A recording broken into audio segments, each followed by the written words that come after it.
Wow. We're live. Wow. By the way, I don't know if you took a look at the feedback, Dana, but we might have use for this. Wow. During the show. Don't we always? A little bit of feedback to go through here. So absence. Yeah, never mind. Just ambitious. That's all. All right. Let's see.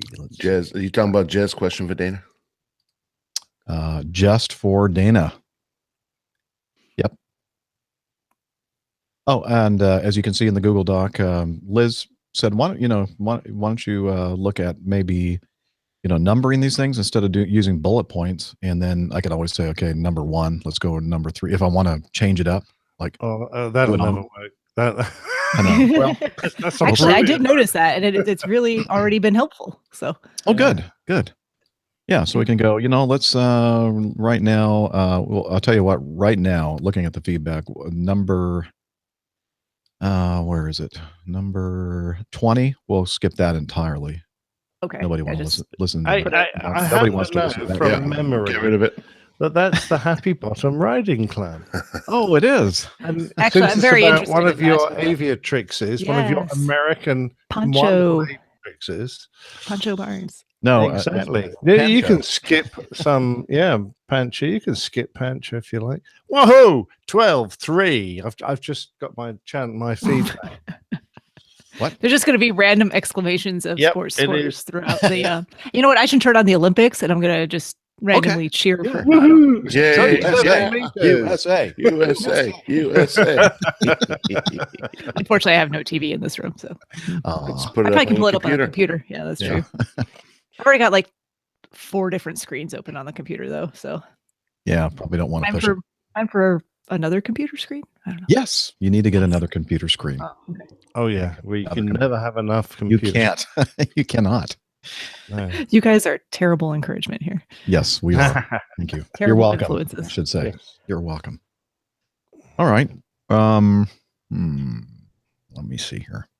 Go back here to this. I wonder if Captain L's in the chat room.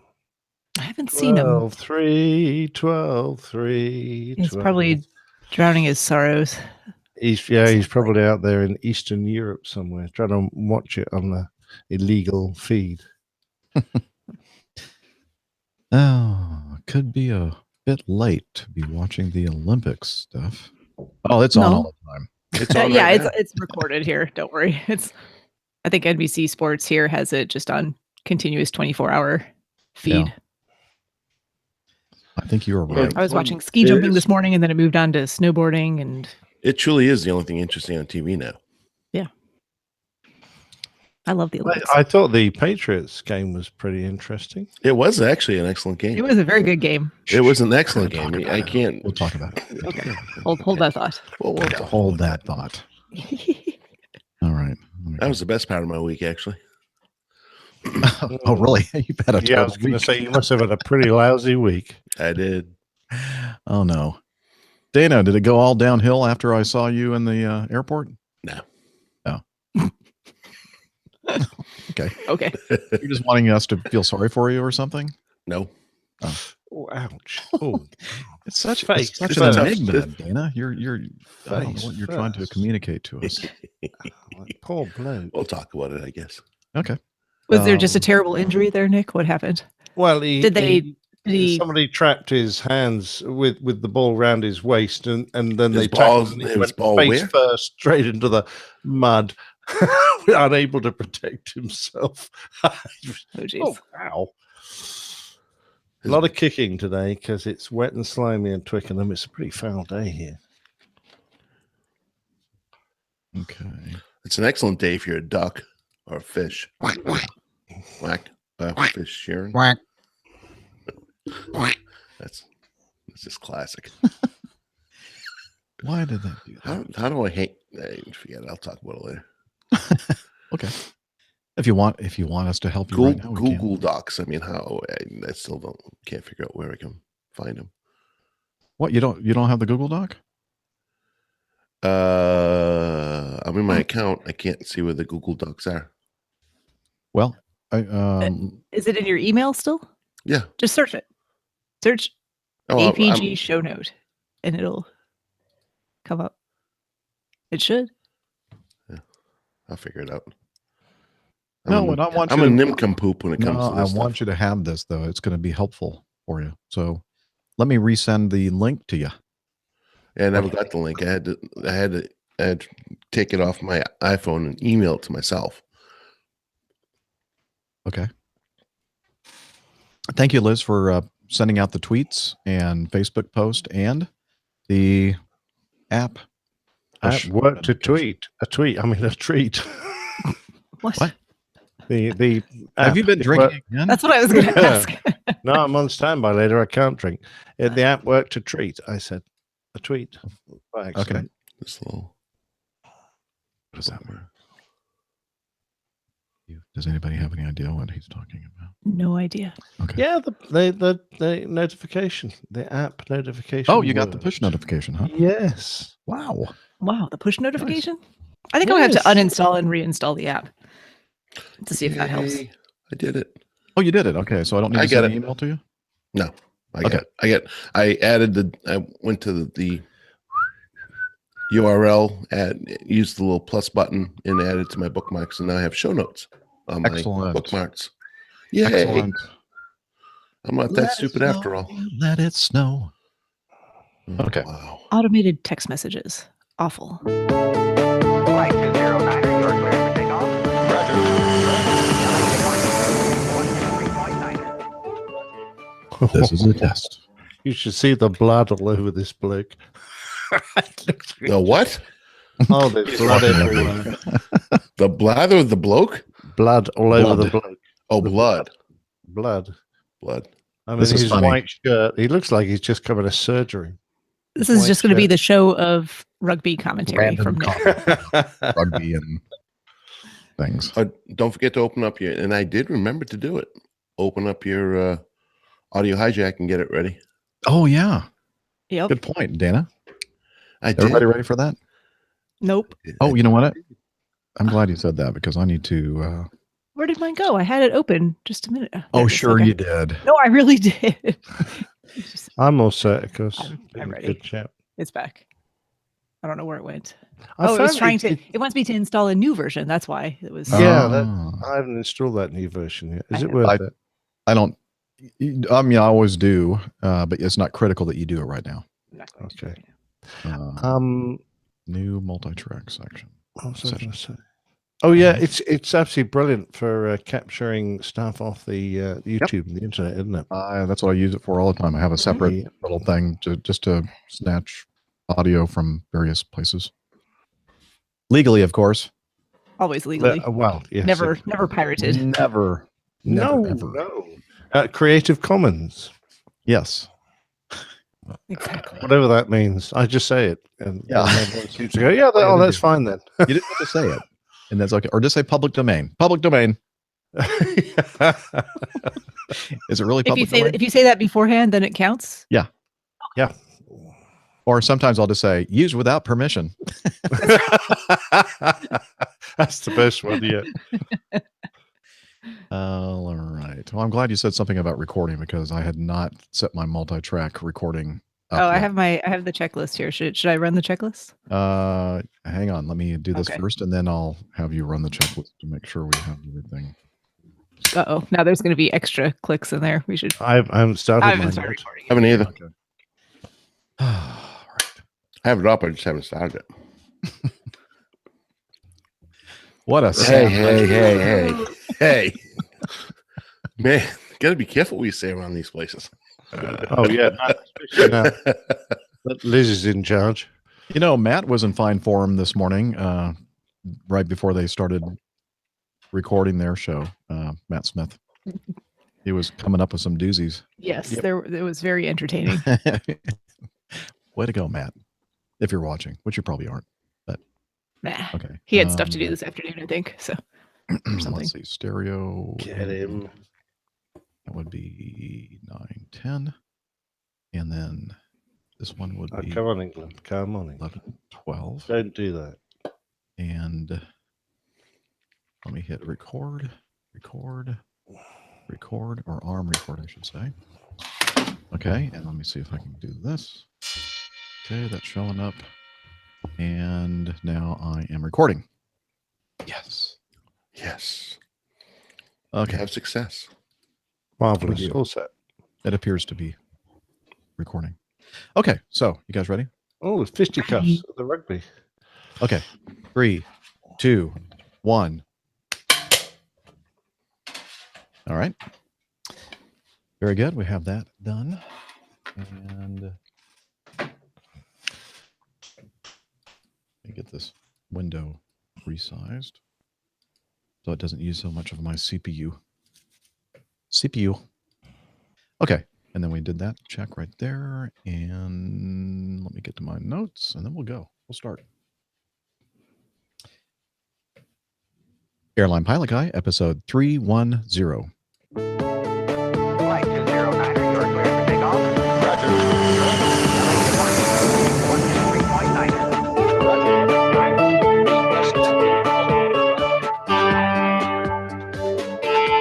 Poop.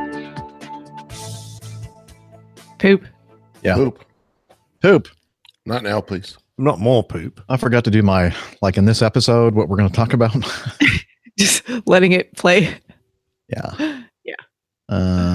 Let's see. What do we? Oh, you mean on the actual? Like for the show, like the little teaser rundown, whatever. You couldn't just make that up on the fly? No, sometimes I do, and sometimes it works, and other times it just sounds horrible. You think after 309 shows, You'd be able You'd to think, but you're pong. you'd be wrong. Okay, let's see. Frontier lithium. I'm not gonna say that. Lithium. Battery fire. Lithium. Lithium. I'm just going to say battery because I can say that. Battery fire. You can One now. less We'll room see on how my it pressures. works when you try to say.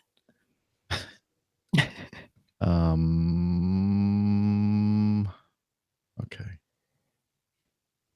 So Guess I need I somebody to to see write you my guys. script for me too. Liz. Yeah. Liz. 3 fire on board. You could let us do it for you, but No, thank you. I appreciate the offer, Steph. I really do. I would put it in Chinese. Mandarin specifically. No, thank you. I Do didn't you know you really spoke- know Mandarin? Yeah, I can figure it out. Google is- Translate, right? Exactly. There are all types of programs out there.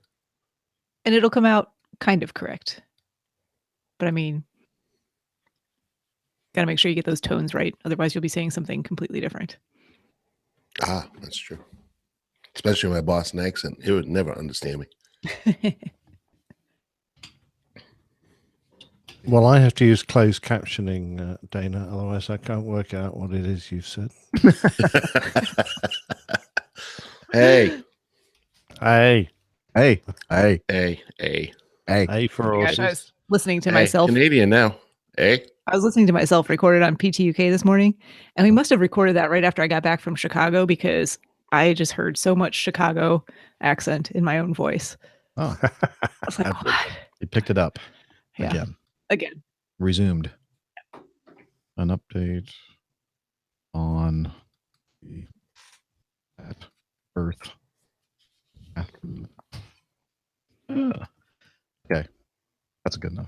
All right, let's try this again. Starting at 29, looks like. Airline Pilot Guy, episode 310. Flight 209, you are clear for takeoff. Roger. 13.9.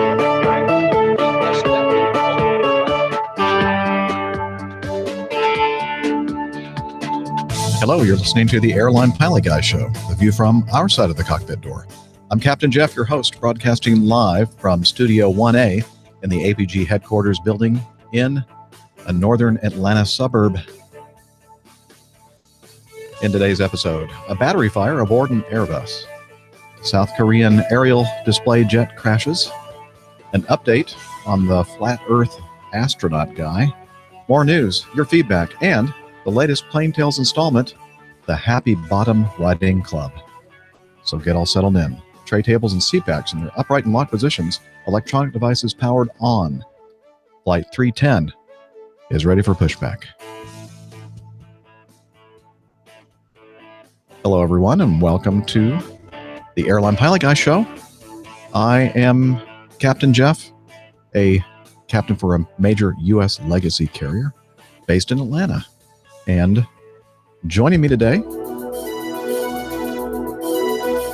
from her beautiful lakeside estate in South Carolina, she's a doctor, skydiver, marathon runner, strength training junkie, IPA connoisseur, and commercial multi-engine instrument-rated pilot, Dr. Stephanie Plummer. Hello, Captain Jeff. Glad to see you again on a weekend for a change. So nice Saturday morning I've been having here, and looking forward to a great show with you all today. Awesome. And joining us from his sprawling country estate southwest of London, professional photographer, former RAF RAAF fighter pilot, currently a captain for an international airline based in London, Captain Nick Anderson. That was a knock on. He knocked that ball on. I'm not kidding. Right there. And I don't think the rest blown him up. I think Captain Nick is on the wrong show. Sorry, Today's Jeff. installment of rugby commentary. Momentarily distracted there. That's a knock on. What? Lovely to be back on the show, and I am paying attention, honest. Mm-hmm. Yeah. All right. Well, I'm going to move on here then. Get back to the game. And last but not least, we have from his stately southern mansion in Smyrna, Georgia, barbecue master, bourbon connoisseur, motorcycle riding pilot from major U.S. legacy carrier, Captain Dana Colton. Well, hello, everybody. Great to be back and seeing all these lovely faces this Saturday afternoon. Looking forward to, of course, another disappointing show. No, fantastic show. Got lots to talk about this week, and lovely day here in the Atlanta area. If you're a duck or a fish, Mm-hmm. That is for sure. That's what. Start with that then, huh? We play our little music in the background here. Public domain. If you say so. U.S. Air Force Airman of Note singing about the weather. Can't get enough of this. Together. Weather outside is frightful, but the fire is so delightful. And since we've no place to go, let it snow, yeah, let it snow. Wait a minute. I hear dogs barking or something. What's going on? it was. Yeah, well, I just got in from a trip this morning from Kansas City, and the weather We would have outside never been able to tell by what you're wearing. If you were watching the video, I didn't have time to change out of my uniform. So, but I dressed down a little bit. No identifying features on here, I don't believe. Other than the yellow bars. Yeah, but we're not the only airline. Acme's not the only airline that has these gold stripes on the. Yeah, Acme Red use gold stripes. Dirty gold stripes at that. I'm disappointed in you. Oh, it just shows his age and experience. Well, they're not as dirty as yours, Dana. That's true. Mine are a paltry puke yellow now. So came into Atlanta this morning, and it's yuck outside. So we had to do a Category 3. Well, I briefed for a Category 3 Autoland approach because I didn't want to have to do it more than once. And I'm glad that we did that, because even though I took my first officer's landing away from him. Of course, I didn't land either. The airplane did. But anyway, it was a good thing that we did, because the weather was really, really foggy here in Atlanta. But made it on, and on time at the gate. So success. So what have you all been up to since the last show? Let's start with girls first. Me? Stephanie. Oh, okay. Well, I was going Not sure to. you're a girl? Okay, I was just making sure I heard correctly. That's all. Okay, Nick. Yeah, there was a little. Exactly. He's preoccupied. I'm not a girl. Yeah, we'll get to Nick last so he can enjoy the rugby for a moment. Well, actually, I was going to try and go flying this morning as well, but the weather is quite similar here to what it is in Atlanta. I just pulled up Charlotte's METAR again, and let's see, the temperature and dew point are exactly the same. So what does that mean? That means fog. And it's sticking around quite a bit longer today than it did yesterday, but it's also a lot. There's more moisture in the air today, and it's supposed to rain a whole bunch later on. So visibility is a 1/4 mile, and RVR on runway 18 center is, excuse me, 1,600 feet to 2,000 feet. So not the greatest for general aviation flying today. So what's an RVR?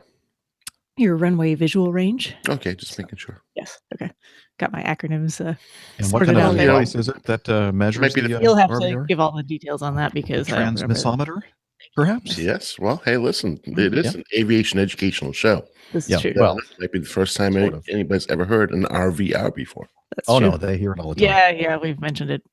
But if they're just joining us for the first time, probably. Yeah, but worth not the repeating. way I say it. RVR. Oh, that's Yeah, true. no one's ever heard of that before.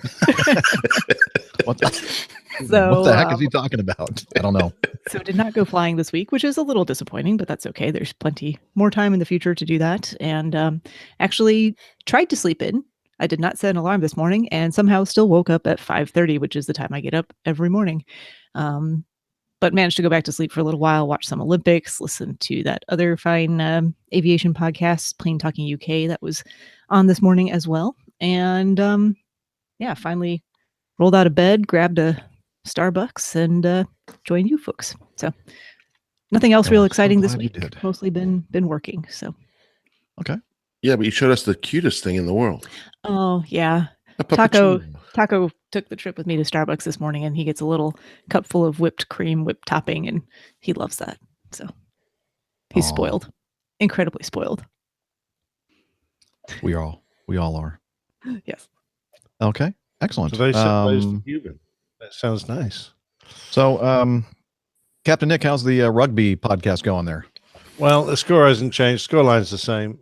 We're back in the Welsh half, which is nice. They came damn close to our line, but there you go. It's the Six Nations, and this is a bit of a grudge match. England, Wales, not as much as a grudge match as England, Scotland, but Wales are more likely to prove to be very good opponents. Excuse me.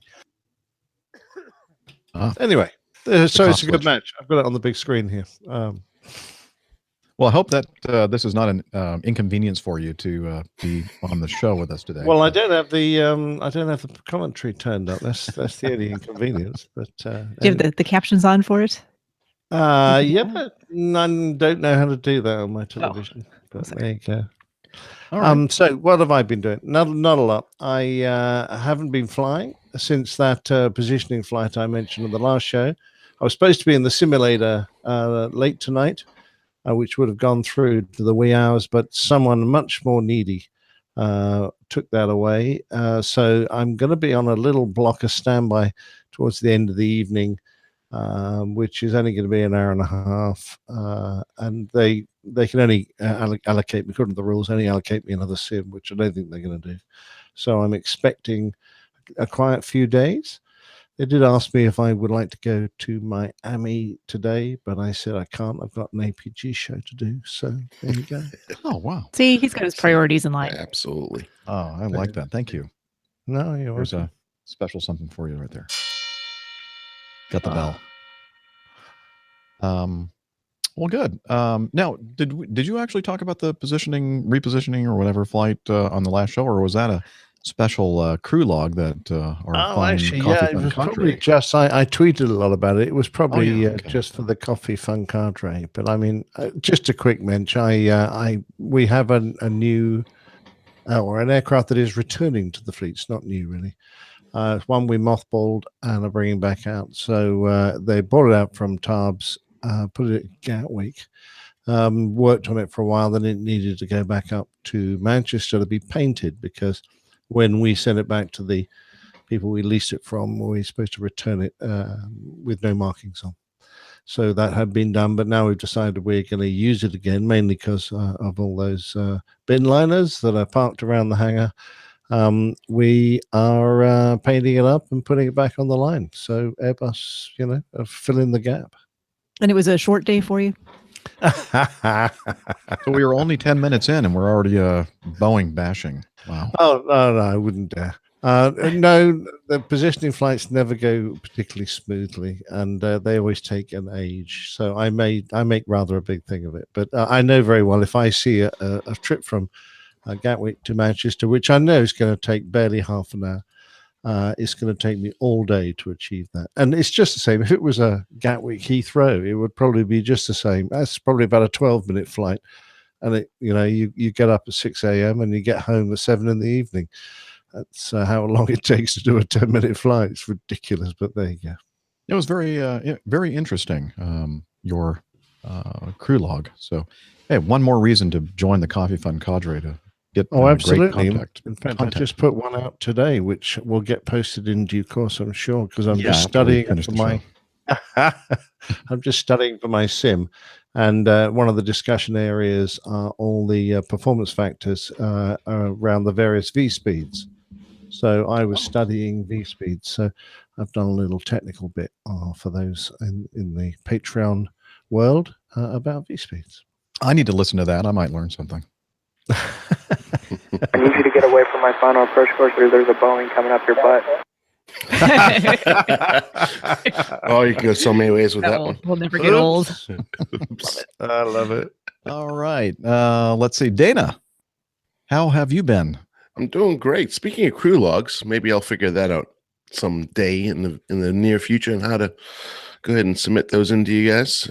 Not sure I have all the right technology. Maybe need a little investment, but Jeff and I can talk about that. You need an iPhone with headphones. Well, time out. An I iPhone? think he has all that. Well, you I have it, but I don't know how to use it. We'll show you. That's like a 2-minute tutorial. We'll get you caught up to speed after the show. I'm only kidding. I can probably figure it out really easy.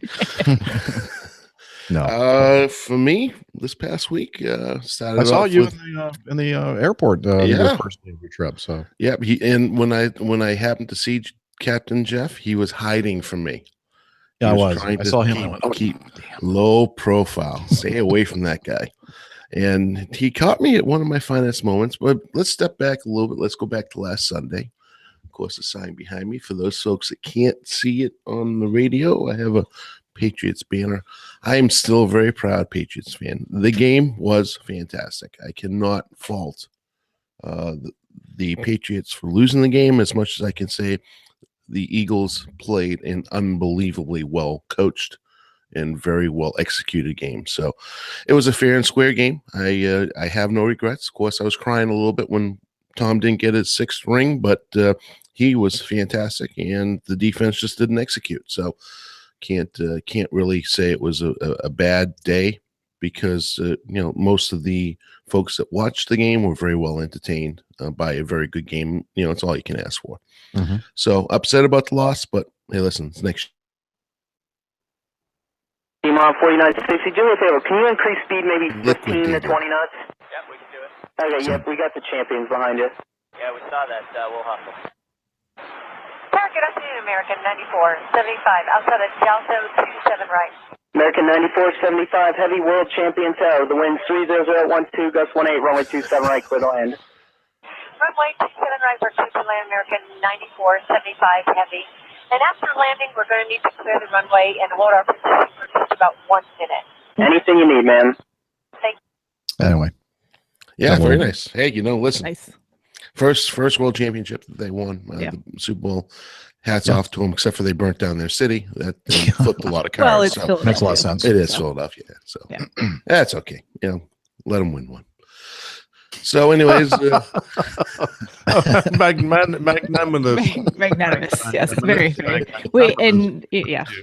No, but he's right. It really was a very exciting game, back and forth, and lots of great plays. And I think that's really what people want to see in a Super Bowl more than anything else. You want to, well, besides the good commercials too, but you want to see a close game, a well-fought game. No, not a whole bunch. The best one I think was Eli and Odell Beckham Jr. doing their Dirty Dancing. Yeah, that was kind of. It was that's a whole nother show. It is. Moving on. Yes. So yeah, hats off to Philly. I mean, they really did. They played a great game, and good for the NFL. I think. I mean, everybody's tired of seeing the Patriots in the Super Bowl and winning the Super Bowl and everything about the Patriots. So the fact that it was a great game and the Patriots didn't win, I think, is probably a good thing for the NFL as far as future ratings. So I have to take my hats off to them. Oh well. Moving on after that day. It's still a good time at the bar, by the way. You missed out, Jeff. The Patriot. Well, everybody was having a blast, and then we drowned our woes. Good thing Julie was driving. Anyway, so Tuesday day I saw it. Was it Tuesday or Wednesday? I saw it. I think it was Wednesday. I saw you. Tuesday, I got notification when I logged in that my vacation had been liquidated for training. Wah, wah. And yeah, It's terrible. Not a happy boy because that's a party foul. And what I've come to find out when I spoke to them, they liquidated it because my vacation conflicted with my training by 1 day, May 5th. And that was really irritating to me because I had two things planned with that vacation. One was, there goes Jeff. I must be boring him. Continue. Yeah, It's fine. The coffee went through him real quick. That's right. So anyways, the 1 day conflict. So they took my entire vacation, which I had a scuba diving trip and motorcycle weekend that I had scheduled to go to both of them before I went to training, which is going to be May 5th is when I'm going to go to training. I fought with the company and the union, and I'm really in a because of the way the contract is written. And I have to be converted by May 15th, and it's an 8-day training period, the way it was explained to me. So even though I was very mad when I saw Jeff, I've come to grips with it, that it's just going to have to be that way because, well, the company's back. It's to the wall, and partly my choice because in the end, it was my choice to defer, which in actuality is going to work out because I've looked at the projected, and I'm going to be on the 75th percentile instead of the 89th percentile, where I would have been if I went to training at the front of the whole wave. So upset about it, but over it. So it's going to be what it is. And by mid-May, I'll be wearing the 4th stripe like Captain Jeff is right now in the video. Woohoo! So, Sorry about your vacation, though. That's really it knocked out 2 things on me, and I'm not happy about that. But hey, listen, hopefully I live long enough to go again. Yes. Yeah, sorry to hear about the vacation, but yeah, you'll get over it, I guess. And then I did something that Jeff normally does. I flew a white slip this week. Oh, nice. On top of my my regular trip, which I got rerouted in a good way this week for change. Ended up with a domicile layover, deadhead to fly 1 leg back on my last day of the trip. Got done. I was originally scheduled to be done around 9:30, 10 o'clock on Thursday in the evening. Ended up done about 8:15, I think it was. Actually driving in my automobile, driving out of the employee parking lot 5 minutes before our scheduled arrival time. Because very good. It was great. So that reroute worked, and then I picked up a day line, went to Miami yesterday on a white slip. So something I never do, but I figured Jeff would be surprised to hear that I actually did that. I am. Well, good for you. Good for you. All right. So that's my week. All right. Any meetups or anything for you all this week? Nope. Nope. Remember where I'm going. Okay. Well, I'm going to make up for it then. Excellent. So several chance encounter. Well, the first one was a chance encounter. Actually, the second one too.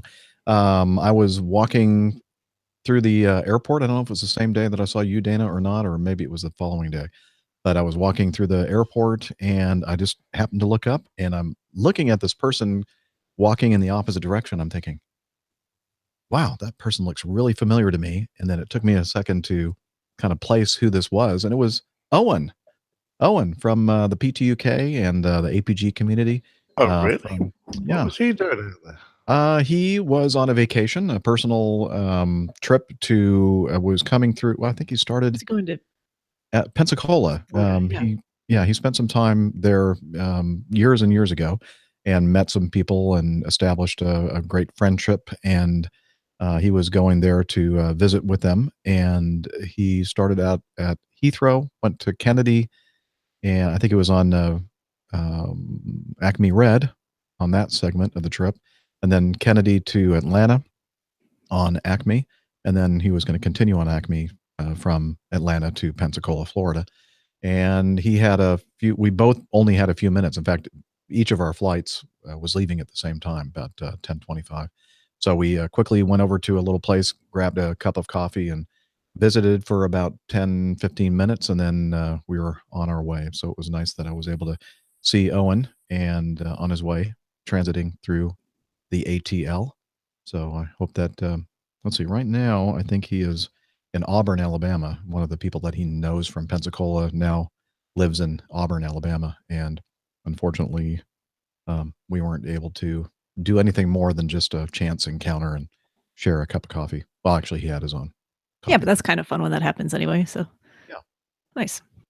Yeah, and let's see. Then when I was in Nashville last week, sometime, this is all running together. I forget which day it was, but I was in the van going from the airport to the hotel, and I was looking through my email and trying to catch up, and I noticed that somebody had left a message on my Google Voice number.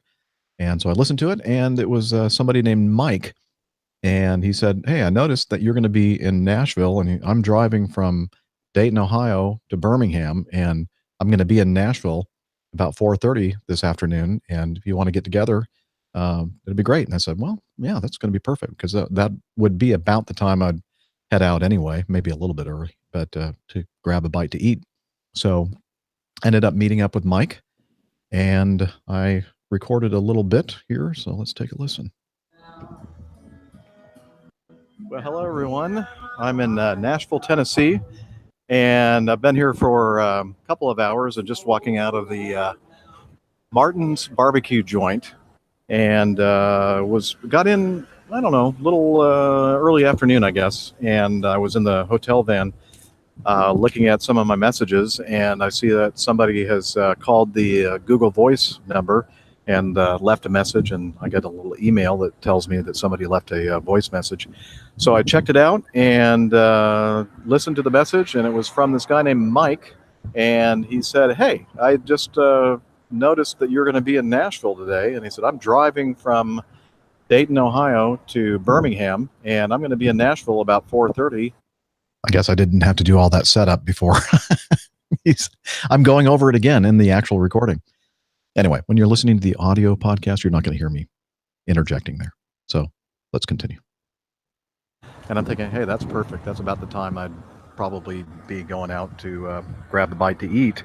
And so I called him up, and we set this up. And so Mike and I met up here at Martin's barbecue joint and had some great barbecue here in Nashville. And of course, I got to learn about Mike and his background, and the fact that he's just gone to ground school, I guess you call it, for a regional. Yeah, I just got done with an oral at a wholly owned regional carrier, military helicopter pilot.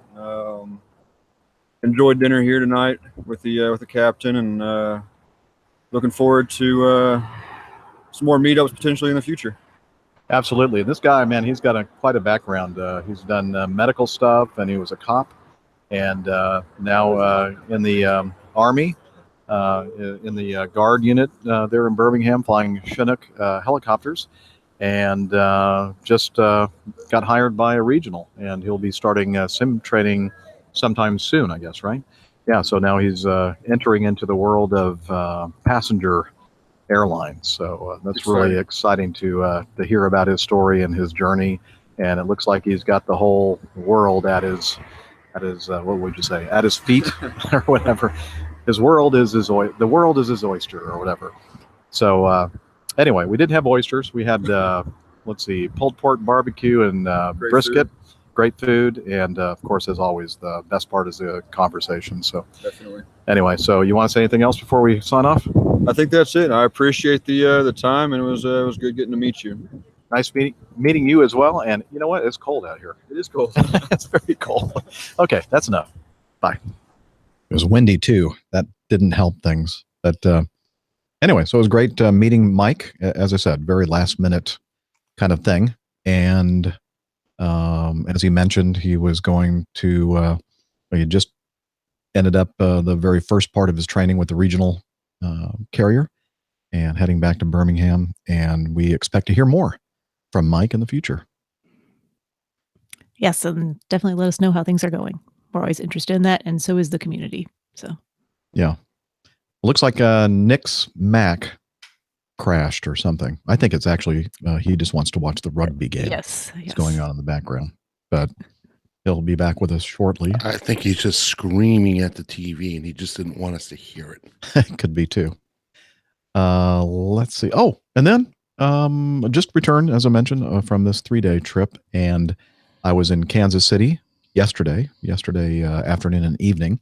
And, we tried to do this last month, a Kansas City barbecue meetup, but didn't happen. But this time it did. Tom Seagraves picked me up. I'm not going to say anything else because maybe I say something about it in this recording. So let's listen to a little bit of recording from last night's meetup in Kansas City. If I can find it. Oh, I know what I need to do. I need to go over here. For some reason, I couldn't get it into my sound playing app. All right, here we go. We are now at Arthur Bryant's barbecue joint. Is that what they call it? A joint? No? All right. No, you know what? I'm thinking of my recent Nashville visit. The place that I met up with another guy was called the Marvin's Barbecue Joint or something like that. Anyway, we're at Arthur Bryant's, a Kansas City institution, and we're having another APG meetup. And let's see, Tom, we're going to save you for last because you're the one that kind of came up with this whole idea and kind of coordinated it. We'll start off with Paul Beautiful Wax. No, I'm sorry, Paul Bellicera. Here you go, Paul. Say something to the community.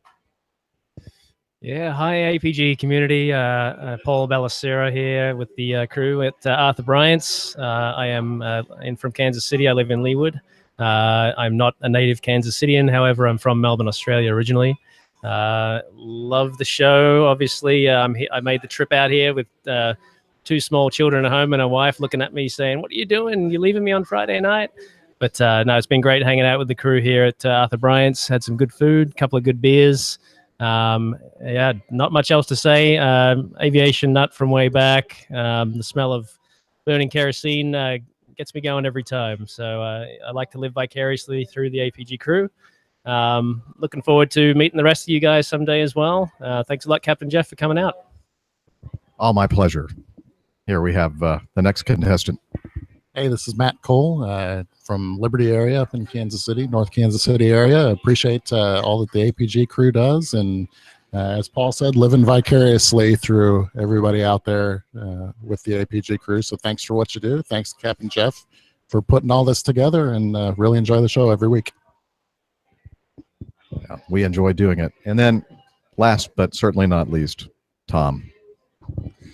Well, thanks for coming to town, Captain Jeff, and being willing to get together. It's definitely great to finally get you to Arthur Bryant's. I've been wanting to get you here for a long time. This is where I took Captain Nick when he was in town a couple of years ago.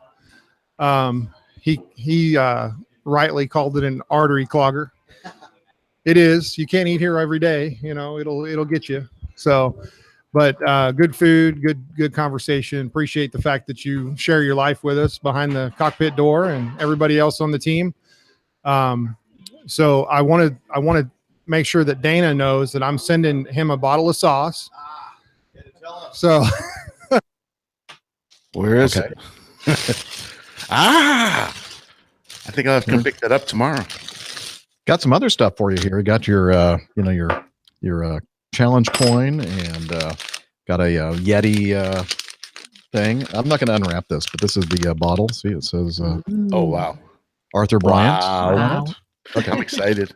So let me finish up with this audio from Arthur Bryant's.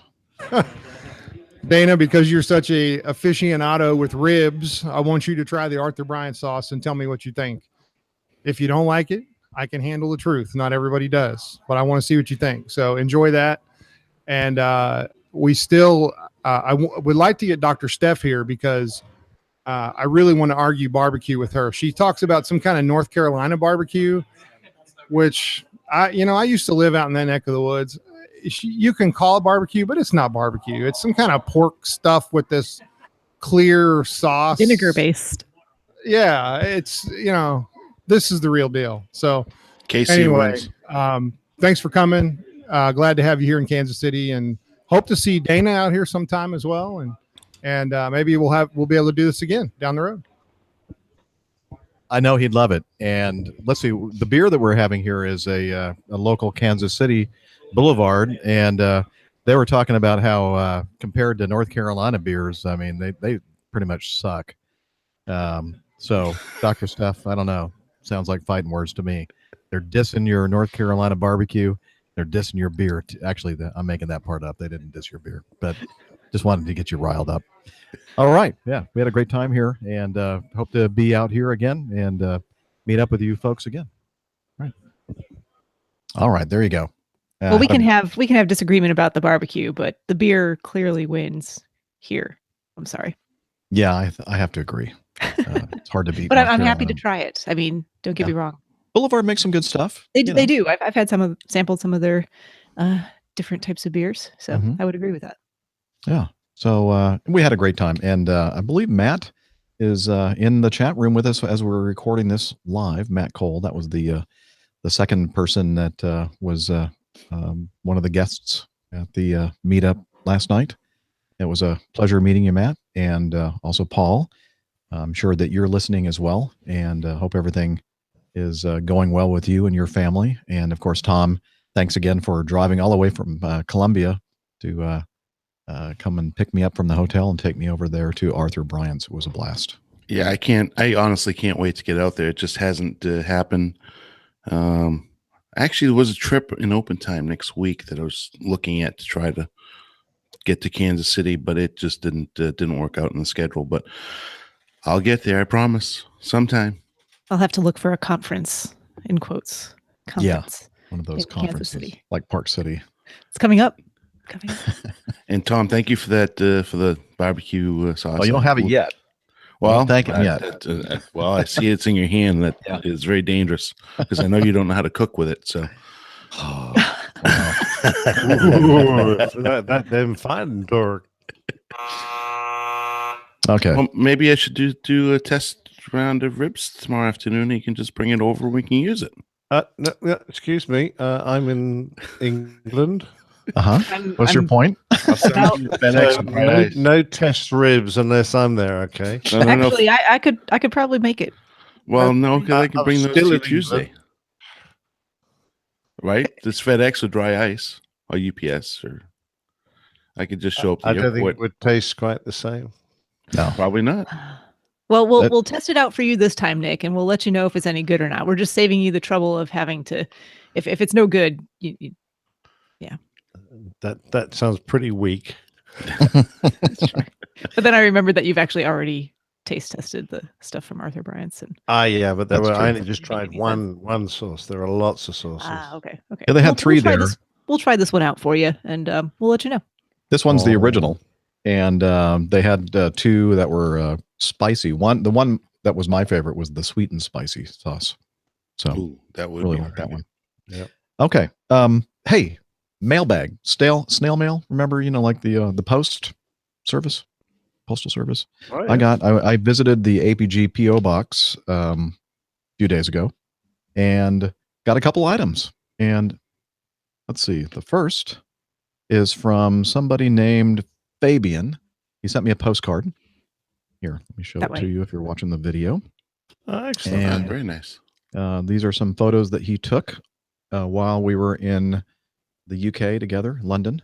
That's you not in front of Queen Elizabeth Tower and Big Ben, and that is you not in front of the Houses of Parliament by the looks of it. Exactly. That's not us doing any of that. So it says, "Dear Jeff, it was a pleasure meeting you. I really enjoyed walking through London with you. Thank you for doing the great podcast, creating such a wonderful community. I hope you had a good journey home, and best wishes from Germany. And so, very nice. Thank you. Nice little thing to get in the mail. And also, this is from Matt Donnermeyer, and he sent this nice little picture, like a postcard that's in this plastic, and it's an Acme L1011. Very nice photo, and a thank you note. It says, APG crew, this is not just for me, it's for all of us. Just wanted to say thanks for 300 episodes, and I thought, why not use a technology as old as the Mad Dog to do so?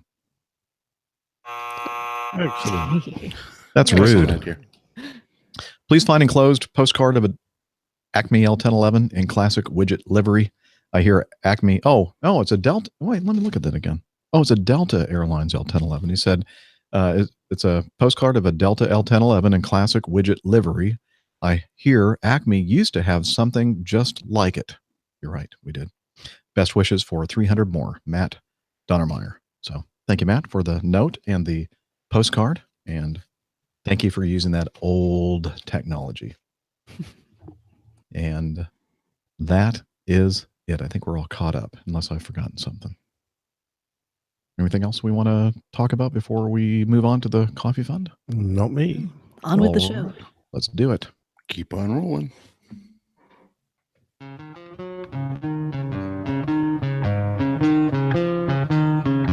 Johnny, how much more coffee? No thanks. I love coffee, I love tea, I love the Java Jive and it loves me. Coffee and tea and the Java and me. A cup, a cup, a cup, a cup, a cup. Oh yeah. All right, while the Java Jive singers sing in the background, let's talk about the Coffee Fund, which is your way to support the show financially. Only if you have the resources to do so. And since the last episode, using the classic fund, or the classic coffee fund method, basically PayPal, we have a recurring payment from Jeff and Anissa Moeller out in Northern California. Hope you all are doing well, and look forward to heading out there again sometime in the future and talking with you again. The other way that you can support the show, which is turns out to be more and more popular, is Patreon. You can become a patron of the show by going over to patreon.com/airlinepilotguy. Again, all this information is on our website. And since the last episode, we have a few new producers. One, Anton Delsink. Another, Stephen Nicholson. I believe that's Louisiana Steve. Brett Fry came in as a producer as well. And then Evan Shu down in Australia. He actually edited his pledge and he doubled it from $1 to $2 per episode. So thank you very much, Evan, for that. And it was nice meeting you at Oshkosh this past year. So look forward to seeing you again. And again, if you want to support our show, get those Coffee Fund crew logs, head over to airlinepilotguy.com/coffee. There you can find out about how to join the show. Not the show, the Coffee Fund cadre. I love coffee, I love tea, I love the APG community. Coffee and tea and the Java and me. A cup, a cup, a cup, a cup.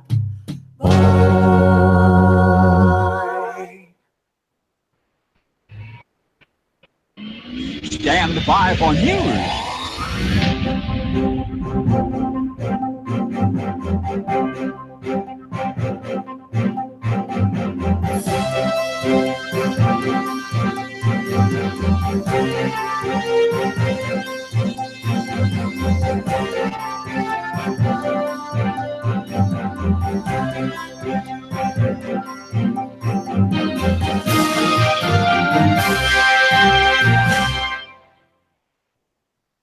Just a quick aside. The website has been having issues the last week or two, and Arash and I are mostly Arash because he's the smart one when it comes to web servers and that kind of thing. He is trying to figure out exactly what's going on with it, but I know that some of you have contacted us and said, hey, what's going on with the website? It's been down for like 3 days. So we're trying to figure it out. And I think that there's some kind of an attack going on. I don't know if it's like a bot attack or somebody specifically targeting our website. But anyway, I do apologize for that. And hopefully we'll get it worked out so that it'll start running smoothly again.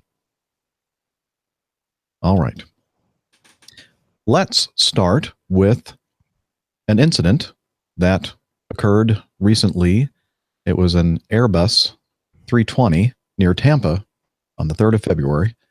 Frontier Airlines flight, let's see, 1883 from Orlando to Phoenix was climbing through flight level 300 out of Orlando when the crew reported smoke in the cabin and decided to divert to Tampa, Florida. The crew advised that there was smoke in the cabin believed to originate from a lithium-ion battery. And it says the cabin was on oxygen. And then I put in parentheses, maybe the cabin crew. The flight deck was not on oxygen. Later into the approach, the crew advised that there had been an actual fire. The fire was now out. Actually, I have some audio from this if you want to listen to it. I edited it so that it didn't stretch too long, but let's take a little listen here. R4 company would like to receive entering a Juliet response entering Lima, Juliet, Whiskey to our standby location. And R4, it's being told it's a lithium-ion fire. Copy that. All right, R2, we have the latest information now. The aircraft is currently 35 miles northwest of Tampa. We ran in runway 1 left in about 6 to 7 minutes, and we're showing smoking in the cabin.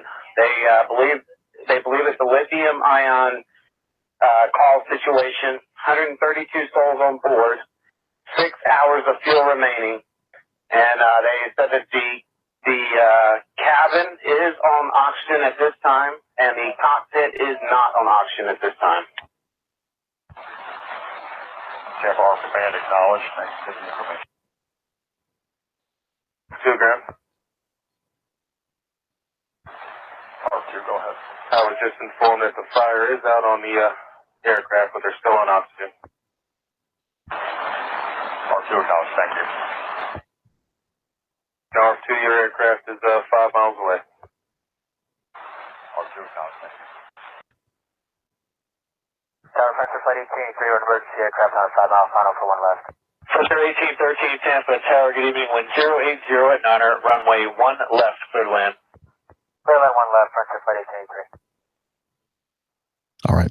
I'm going to go ahead and stop right there. It goes on, but we kind of get the gist there. Again, going from Orlando to Phoenix, shortly after they took off, there was a battery fire reported. Now, the thing about the cabin was on oxygen. The tower controller was telling the air rescue firefighting people. I'm thinking that something must have been lost in the translation there. Perhaps maybe the flight attendants were on portable oxygen, but I think that, well, actually some of the comments here this is from the Aviation Herald. Couple of people, 3 people, in fact, mentioned in the comments that they were actually on this flight. The first one, Patrick, said, I was on this flight about 15 rows back. Cabin oxygen masks did not drop down. The event was quick with a smoke cloud toward the front passenger rows and the lingering smell. Any fire must have been small and short-lived. When we landed in Tampa, the runway was lined with every emergency vehicle that they had. Everyone deplaned after about 25 minutes. At that point, I realized that it was going to be a long night. He said, better that than an abruptly short night. Kim, also a commenter, said that she was on the flight and her friend was right in front of the person's whose cell phone caught fire. The lady had an external battery hooked up to an iPhone, and it was in her coat, wrapped around her waist. It burned her coat, her back a bit, and she jumped up and knocked it into to the ground. Then my friend tried to pick it up to take it to put in the metal sink in the lavatory, but another passenger knocked her and away, and it did, well, let's see, passenger knocked her and away and did it instead, burning his hand. Yeah. I'm not sure exactly what they are saying there. No attendants were in the front of the plane. They were calling for an attendant to come up and went into the bathroom to do something. They ended up dumping ice and putting the phone in the ice tray. Smoke was bad and it smelled awful for a little bit and then pretty much went away. We landed, had no need of stopping on the runway to be checked out, and went to the gate. It was pretty scary for a few minutes with all the smoke and fumes, and made you realize how fast something can happen on a plane and how little control you have of things. And then finally, Jim said, I was on this flight too. There are several inaccuracies in this article. The incident aircraft, well, that's I guess a clarification on what tail number this was. And he said also the oxygen masks did not drop in the cabin. The common information was that it was a cell phone, not a laptop. So there we go. Another lithium ion fire. And I guess it was the external kind of a battery device to recharge the phone battery that actually caught on fire, got overheated, and went into thermal runaway. So sounds like they had a good time there on that airplane. Okay, I don't know if you guys can talk about a little bit what your procedures would be for your companies if you had something like a small cell phone or other external device that was lithium ion and was. We open up the window and throw it out the window. Yeah. But aren't there like containment devices that you can actually put them into, and that's to isolate it, so you don't have to. Funny enough, just yesterday I was doing technical training, and part of the technical training includes a safety video for exactly this event, Steph. So I'm recently refreshed, and our procedures are that you would douse the offending item probably in place initially with copious amounts of water. Because cooling it is the most important thing. When able, you then move it to a watertight container and continue to douse it with liquid. You don't use ice, although I think they probably just said they emptied the ice out of an ice bucket or something and perhaps used the bucket as the waterproof container. Yeah, it says they put it on ice, but I don't think it's ever recommended really to do that. It has to be in water. No, because there's too many air gaps in a pile of ice that allows it to continue to burn. No, you've got to get cooling water on it straight away. And if you're on an aircraft with one of these specialist bags, we have specialist bags on board which are fireproof. You put a liter of water inside that, put the item inside that bag, and we also have fireproof gloves. That the cabin crew know where they are, and they can withstand quite a high temperature. And then you continue to add water until the bag's more or less full, and then you seal it up, put it to one side, and get the aircraft on the ground as soon as possible. Of course, if there's smoke and fumes in the cockpit, then there are various procedures. They depend on the aircraft type. They don't include lowering oxygen masks for the very good reason that introducing pure oxygen into a cabin where there is a fire going on is probably one of the worst things you can do. And I was going to ask you guys, do you not have smoke hoods on your flights through the US, the domestic flights? Because our cabin crew, if there was a problem, would be donning smoke hoods. They wouldn't be carrying around portable oxygen for exactly the same reason as we wouldn't be lowering the passenger oxygen. Dana, can you address that? Yeah, we have what's it called? Containment. PBE, right? Oh, the PBE, yeah, we have the breathing equipment. Yeah, PBE, which is I think a 15-minute air supply. It basically looks like a square box with a yellow clear plastic, and it has its own in a rubber neck, so it seals right around your neck, and that allows you to approach a fire and be able to fight it with pure oxygen being, well, I don't know if it's pure oxygen, but there's an oxygen container within the apparatus to provide you with air so you can get close enough to the fire and with an extinguisher and put it out. On our aircraft, we have one on the flight deck and one in the cabin. So the flight attendants have access to it, and we have access to it in case of the need to fight a fire. But we don't have any lithium ion capability of securing on our aircraft that I know of, Jeff.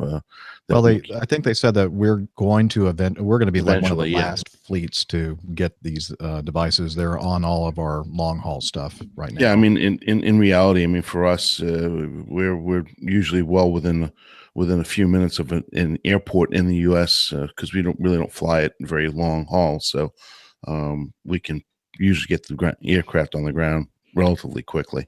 So that's Interestingly, I just did a quick Google search, and you can actually buy those things on Amazon. I don't think they were terribly expensive, but it comes with the actual fire safe gloves and the pouch that you can put the device into with the water. So I don't know why they sell that on Amazon, but they do. So just kind of interesting. Are they expensive? You know what? I got away from the page and I forgot to look at the price, but I'll pull it back up here real quick. I was just curious. I think you can I also. thought in the Mad Dog you just open the windows, let the rain come in. yes, Exactly. perfect.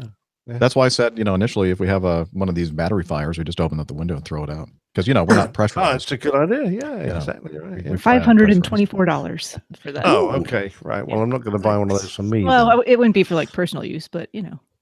Well, it could be. I think you can actually get, those PBEs, we call them, personal breathing device or apparatus or whatever. That'd be Personal- PBD. Personal breathing equipment, maybe I think. I don't know. You can buy. There are companies out there that make these things. I don't know if it's probably not the same as we carry on our jets, but like if you are afraid that you're going to be in a situation in a hotel where you're going to want to have one of those things so you can get out, you can buy them. But again, they're not cheap, and they're heavy too because you have to buy the little. I guess it comes with that little portable oxygen cylinder that. It has it actually has two cylinders for those that are familiar with using paintball guns. Has that type of a cylinder in it that will inflate the apparatus, the PBE, and then that's an instantaneous when you pull it apart, and then it gets the air going in there, and then the other one is longer lasting, 15 minutes. I think it goes like for 15, and then it residual. I think will stay in for a total Another of 5 30 minutes. Yeah, 20 minutes, something like that. Oh, something like that. And you can buy the really cheap ones instead of the oxygen cylinders. They have CO2 cylinders. Just kidding. See, because CO2 would make It wasn't that long before it went off. It's just a big pregnant pause there. What? What? What's he doing? That's smart. Yeah. Anyway, so let's see. There was something else. Oh, I think just a few days before this incident in an Aeroflot Airbus A320. Now, it just happened to be an Airbus, but it doesn't really. The type of airplane really, it didn't make a difference. It was the actual individual personal electronic devices that were, behaving badly.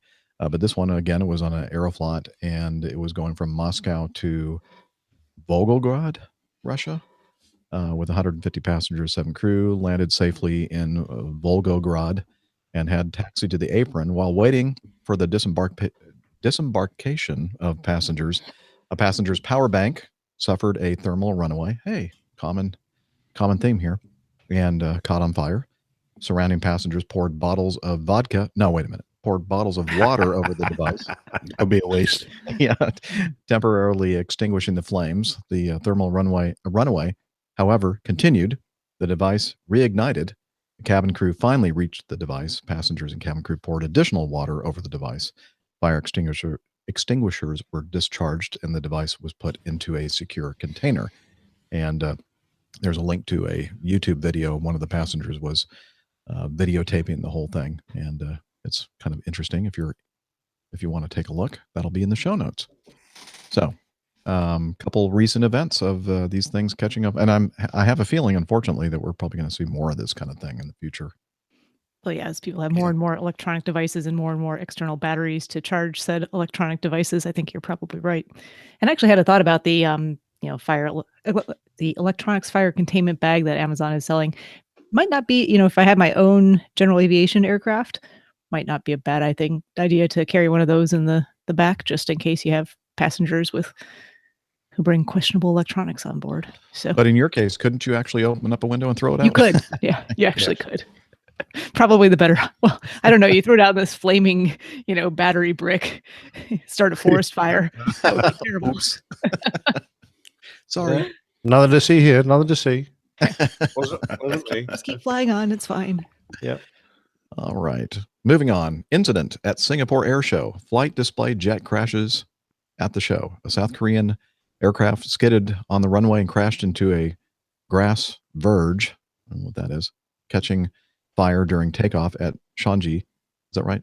Kanji or Shanji? A verge is the area just off the edge of a road, or in this case, I guess, a taxiway. Okay. Kind of in the same category as Mankey and Grot? I don't know. No, probably not. They're not usually manky and grotty. They might be. Anyway, this is They're grassy. Is it Shanji? Is that the way you pronounce it? Changi? Well, Changi is... Changi? I would... Anyway, the Singapore airport. On February 6th, aircraft was part of a flight display team at the Singapore Air Show. The aircraft belongs to the South Korean Air Force aerobatic demonstration team, the Black Eagles, which is taking part in an aerial display at the air show. So there's a video of this as the thing is taking off. It's one of the last, probably one of the solo jets. I don't know, there were 9 of them. I'm not sure exactly what number it was, but it was taking off. And then you see, it looks like some kind of a brake fire or something, or maybe they had already tried to start aborting the takeoff. And then with the severe braking, the thing caught on fire and it kind of skids off the runway and flips around a bit. But looks like the pilot made it out safely. So that was the good news. But if you want to take a look at the video, it's going to be in the show notes. What aircraft are those? Does it say? Yeah, I looked this up. It's actually made by a South Korean company in cooperation or conjunction with Lockheed Martin. And I didn't recognize the designation of the jet, though. Oh, I can't actually see it, but yeah. I don't Maybe know what it is. Somebody could look up South Korean Black. Pardon? Hold on. Let me make sure I'm reading the right thing here. Okay. It says it's a ROKAF, all in capital letters, T-50 jet. A T-50. Right. Okay. I'm none the wiser, but thank you anyway. Yeah, Sorry. it's nothing that I recognized either. No. I think it's one of their. I think they said in a different article I was reading, it's one of their advanced high performance trainers, kind of like the T-38 in the Air Force, supersonic trainer for the South Korean Air Force. Okay, let's see. I want to make sure that I'm on the same page as you all are. Oh, number 3, FAA investigating the video of a drone flying dangerously close to an airliner. I'm sure that many of you have seen this video. And honestly, when I first saw it, I thought, this is not real. This is fake. Somebody made this up. And you know the video I'm talking about, don't you? It was outside of McCarran. Oh, yeah. I've taken a few looks at that. So I'm thinking to myself when I'm reading this article, I'm thinking, I wish I knew somebody who knows a lot about first person view, FPV, drone vehicles. Oh, yeah. I think we knew someone like that. Be handy. Yeah. And then I thought, wait a minute. We do know somebody like that. His name's Fred. So Fred, I was looking at the aviation news as I want to do. And I saw this video, and many of the people listening have seen the same video, and it is a drone video. Cue the drone sound now. Oh, wait a minute. There we go. You hear that? No. Drone sound. I missed you rehearsal. missing your own cue, Jeff. Yeah. This is sad. It is sad. You know what? Just to do this right, I'm going to go ahead and do this over. Okay. Take 2. So Fred, I was looking at the aviation news as I want to do, and I saw this video, and many of the people listening have seen the same video, and it is a drone video. Cue the drone sound now. There we go. You hear that? Right, loud and clear. I'm putting it in post. Anyway, so when several people sent this to us and said, can you believe this? Like this near miss with a Frontier Airbus. And I'm looking at this thing and I go, well, that's fake. That can't be real. It doesn't look real to me. But then I'm looking at several different sources online, good expert aviation sources. And I'm thinking, these people are thinking that this is real and this was a real incident. And I guess there's some question about when it happened and all that. But so I thought, you know what? I know somebody, Fred Sampson, who is, like one of the top tier APG community members and an FPV first person viewer. Is that right? First person viewer. So what the FPV stands for?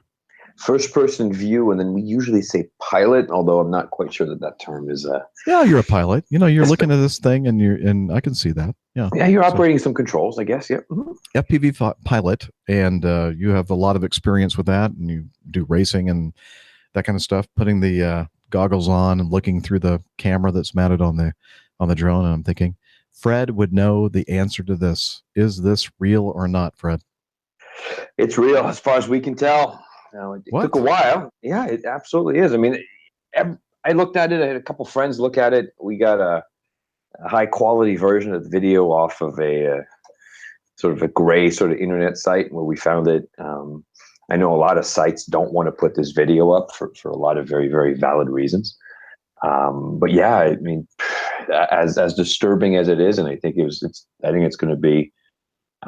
It's going to be maybe shocking to a lot of people, but I think even for us in the FPV community, we immediately realized that this was going to be bad news. First of all, glad that nothing went wrong with that stunt, because it was a stunt and it was deliberate.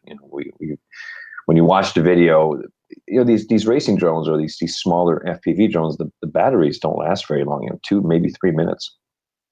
And so to do something like that, you just have to plan it out. So taking off and then getting yourself in the path or landing path of a 320, I think in this case, doing a stunt and then coming back, takes. It definitely needs to be deliberate. You definitely wasn't just flying around there and say, "Oh, look, an airplane coming to land. Let me see if I can loop around the airplane." This was something that he set out to do and probably took a couple tries.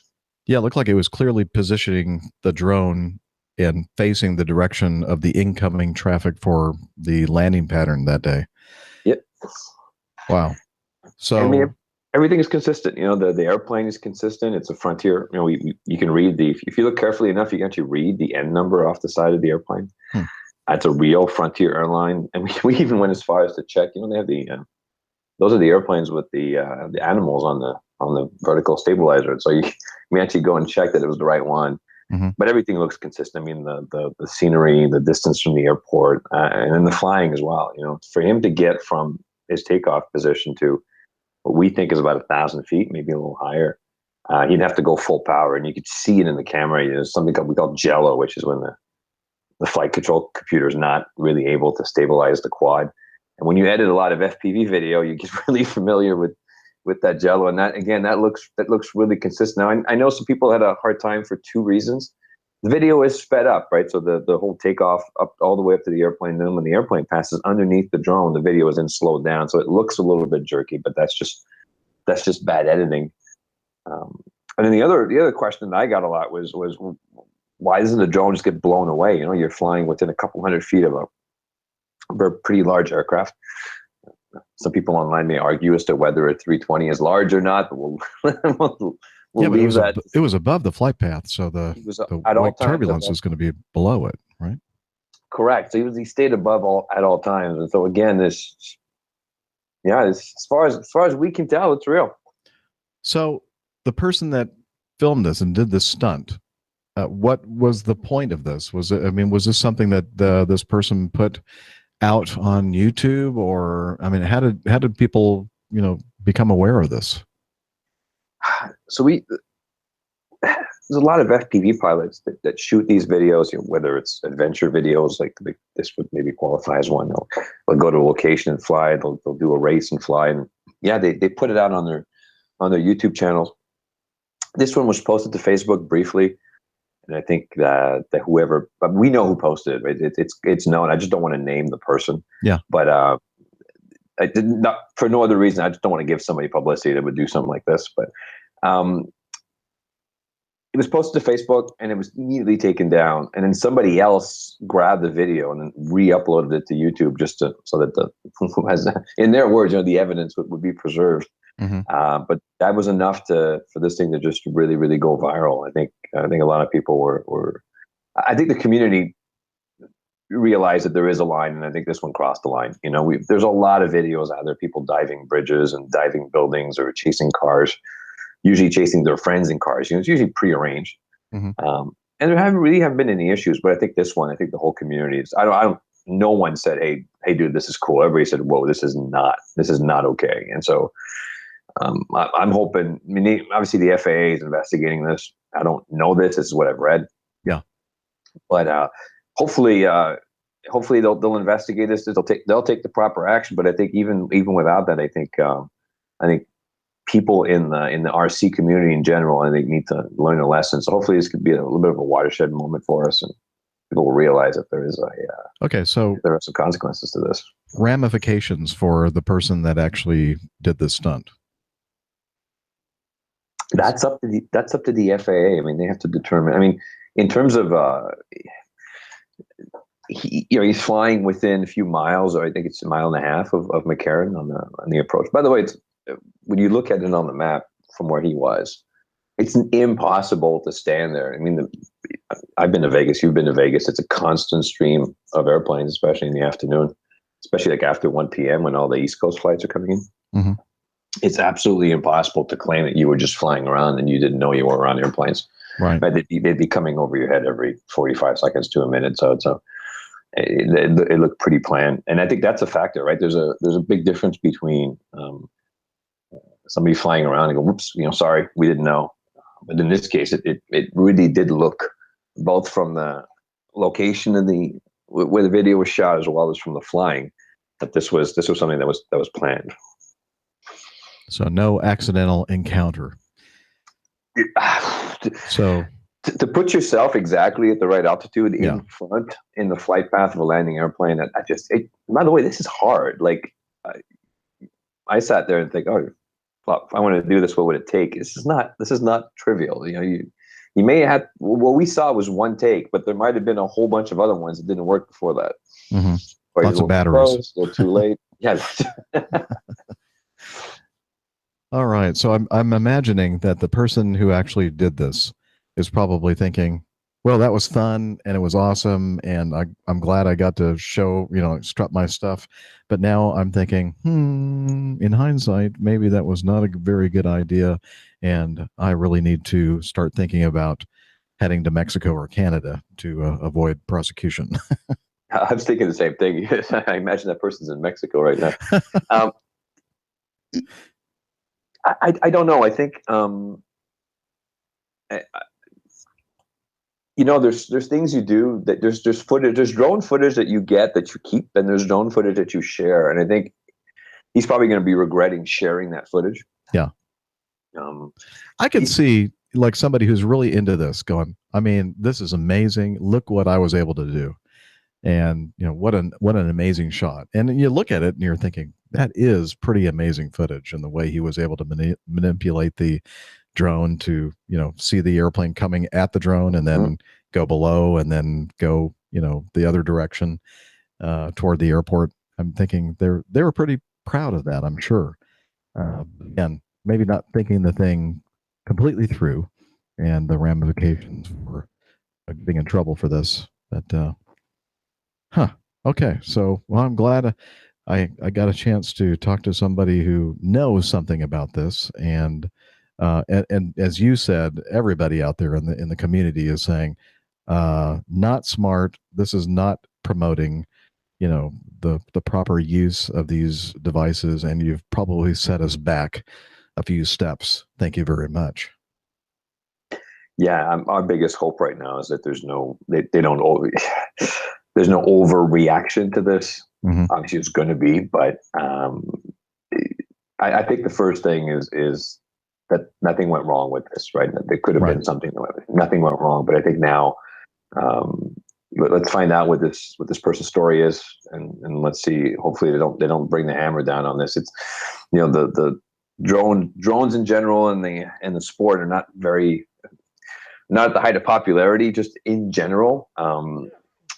I think don't think a lot of people are being exposed to the sort of to the hobby like in a broad way. I think people still think that you buy a drone at the mall and then you go fly it at the beach, at the park, over your neighbor's house.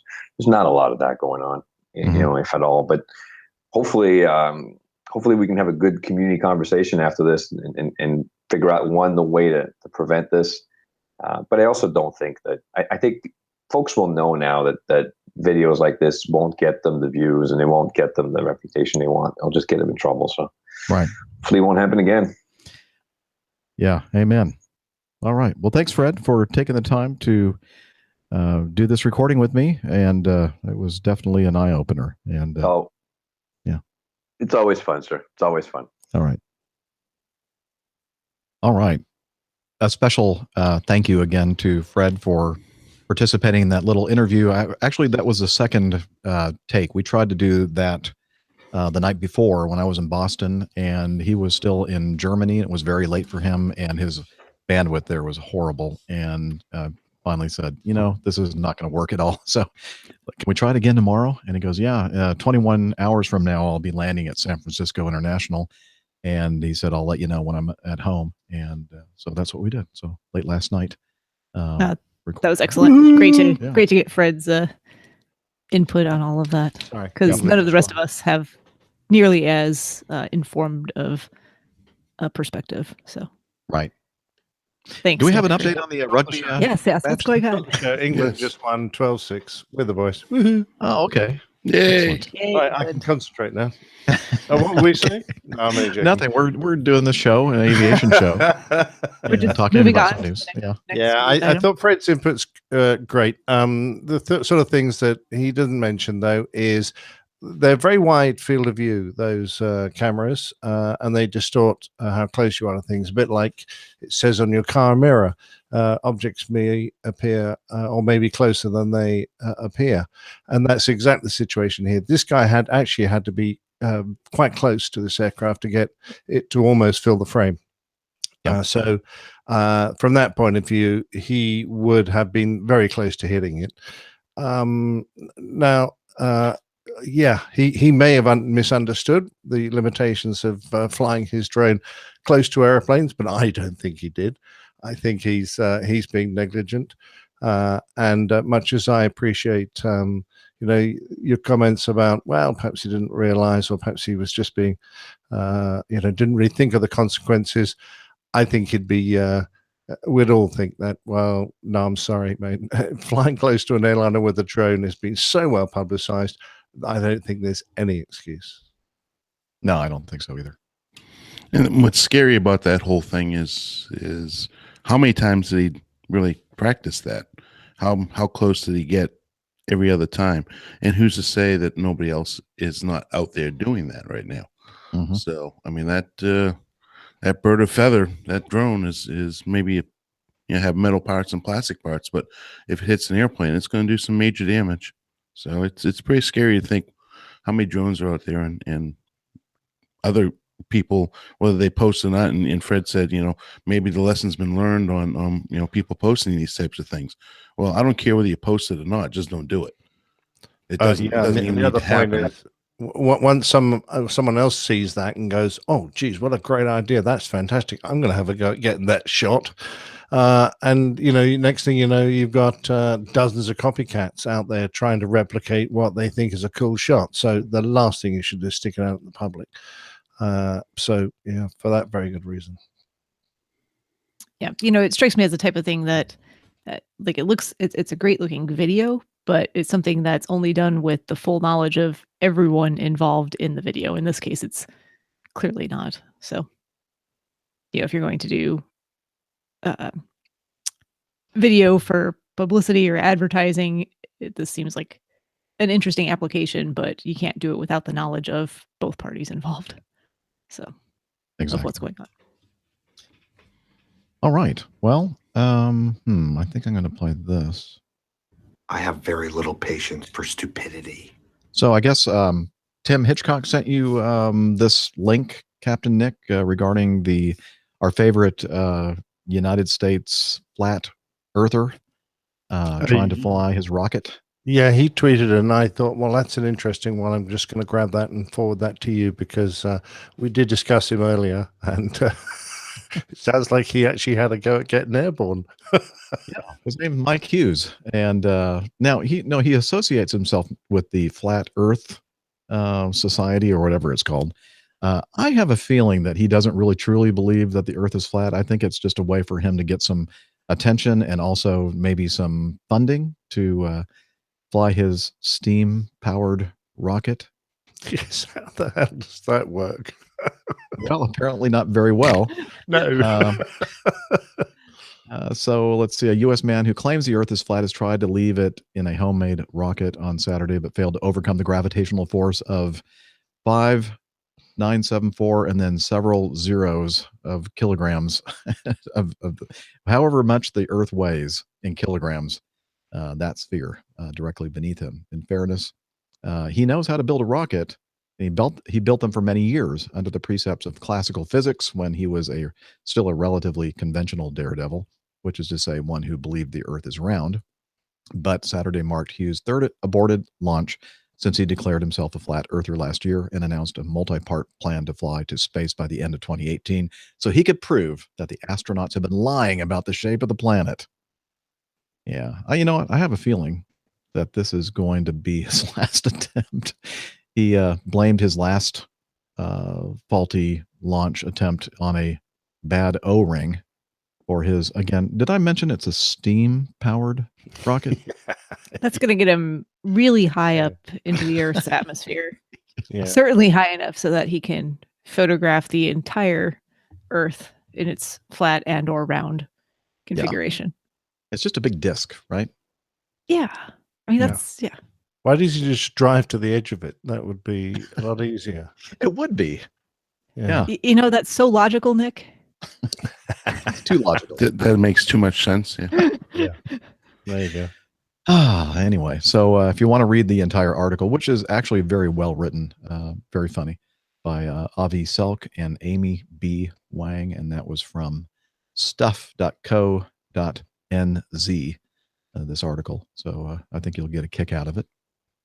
I like the bit that the journalist said when he climbed into his rocket, closed the hatch, saying it was going to be amazing. And the journalist said, I hear words, I hear numbers. But the rocket just sat there, pulled down towards the Earth's core. The launch ain't happening, Zero finally admitted. And he climbed out and said, maybe I left a plug in there. Maybe an O-ring melted. Who knew? I pulled the plunger 5 different times. The plunger. Yeah. Sophisticated rocket technology. Yeah. He's got. Yeah, I thought perhaps he was on the toilet. I don't know. It sounds like very green technology, though, don't you think? He was going green? Yeah. Yeah. We're going green. Steam is a green technology. Going green. It's a renewable resource. We're gonna take care of the Unless you're He green, said, that's I coal or considered beating on the rocket nozzle from the underside, but you can't get under there. It'll kill you. It'll scald you to death. It'll blow the skin and muscles off your bones. sounds violent. That does. Yeah. Okay. I'd love that. Yeah. It's definitely worth reading. So check it out. Absolutely. Thank you, Tim, for sending that to us. Let's see. I think Liz is the one that kind of drew our attention to this. There's a company called Tap Jets that calls itself like the Uber of aviation. But I thought we talked about this last year about how the FAA said, no, you can't do this kind of ride sharing thing. But apparently the way they're doing it is different enough. Been kind of a gray area where some of these companies have fallen into. Yeah. Yeah. Well, apparently, the end of last month, the U.S. Department of Transportation's FAA issued an emergency order of revocation against Tap Jets of Spring, Texas, and Fargo, North Dakota, for allegedly conducting passenger carrying flights using unqualified pilots and operating unauthorized aircraft. And so it goes on to talk about this in this press release, what they were accusing this company of. And then, the company's saying, hang on, wait a minute. This is not true. When we were doing all these so-called violations of the FAR Part 135, we were not operating as a Part 135 carrier. We were operating as a Part 91, which rules are completely different. And now they're vigorously defending themselves against allegations. And apparently everything was going okay until they got some kind of an anonymous complaint that the FAA did from somebody. And so they started looking into it, and they thought, no, we're going to pull your certificate. I have a feeling that maybe the FAA has been trying to discourage this kind of outfit and this kind of scheme. And maybe this was just perhaps an excuse to shut them down, but looks like they're not going to take it lightly.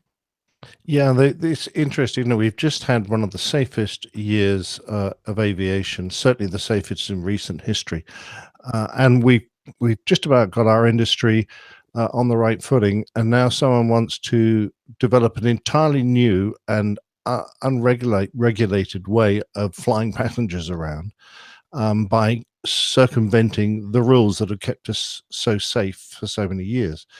And I just think it's a complete step backwards. I can't understand how it's not being stamped on straight away. Well, yeah, it depends on whose stuff you're reading. If you read the Tap Jet's, defense on this whole thing, they said that we were just, kind of running through some procedures and that kind of thing before we actually went online with this thing. And actually now I think it looks like it's mostly what they're doing is just the method or the means of matching up people with operators out there. I don't think they're actually operating the airplanes. I think they're kind of contracting with other third parties that are already established operators of Part 135 jets to do this kind of thing. And they're kind of like the middleman trying to match up, people with these companies. But again, I could be wrong. I don't know that much about this. Yeah, I mean, I guess that's kind of that gray area. Can you be a broker like that for Part 135 operations? To be honest, I don't know. I'd have to go read through all those FARs, but certainly you can't be. They were trying to say that the flights that were in question, they were just testing how their operations would work, and they weren't, getting any revenue from the friends and family that were helping them out with that. But yeah, it's a gray area for sure, and it sounds like the FAA does not agree with what they were saying they were doing. So yeah, well, we'll see. I'm sure we'll hear more about how this case progresses. But I was kind of expecting when I went to the TapJet's website that they were going to have some kind of a big thing on there saying, the FAA has shut us down, we're not operating. But apparently they're still doing whatever they're doing. I'm not sure how, but there was nothing on their website that said anything different. So I don't know. Interesting. Yeah. This just quickly before we move on to our feedback, IATA is developing a turbulence database. A new platform will offer airlines real-time turbulence reports. They've announced IATA has announced it is developing a turbulence information sharing platform, which it aims to launch in 2019. Working in collaboration with airlines and industry stakeholders, IATA will develop a global database of real-time aircraft-sensed turbulence reports. This data will enable pilots, flight dispatchers, and meteorologists to ultimately limit injuries and reduce fuel burn. And anyway, so I was looking at this thinking, Dana, I have a little snapshot in the little item here. I took a picture of my electronic flight bag, or my EFB on my Surface 3 tablet, and we at Acme use an app that is doing exactly what IATA is developing. And now I don't think it's yet applicable to the entire worldwide database of turbulence, but we are already using it and have been now for quite a while, called the Flight Weather Viewer app. And it's like the best thing since sliced bread. It gives you real time. It updates every 5 minutes, I believe, the turbulence. You can enter your flight level, and you see a vertical profile, and you can see a horizontal profile. It puts turbulence reports and aeromets and convective segments on there, and it's really really nice. And I guess the modern or the newer airplanes out there, the new 737s and the Airbuses and such have accelerometers that are installed on the airplanes and are constantly recording information, data regarding the turbulence and automatically sending it down or downlinking that information into a huge database. So it's not a subjective thing. You ask a pilot if you're in light chop or moderate turbulence, and you're going to get, it's the same turbulence, but one pilot may think it's just light and another might think it's bordering on severe.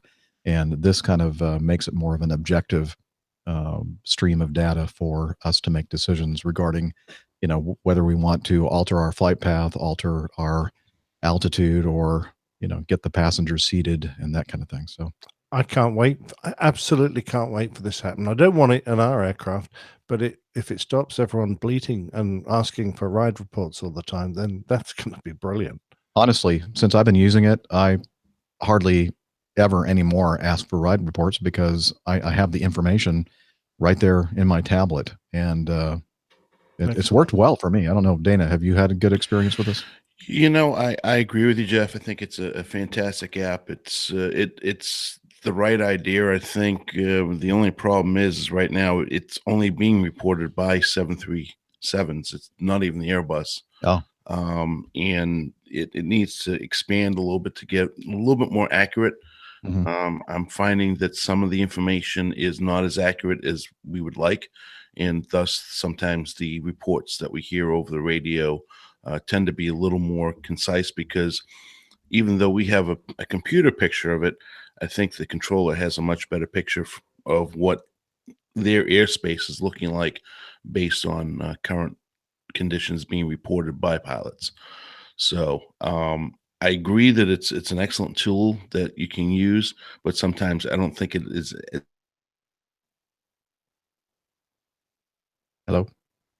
In is only as good as the information going in. So whatever the data that's getting transmitted to it, it's kind of limited, and quite frankly, the altitudes that we fly at, very infrequently you find 737s flying at. They tend to fly at a higher altitude. So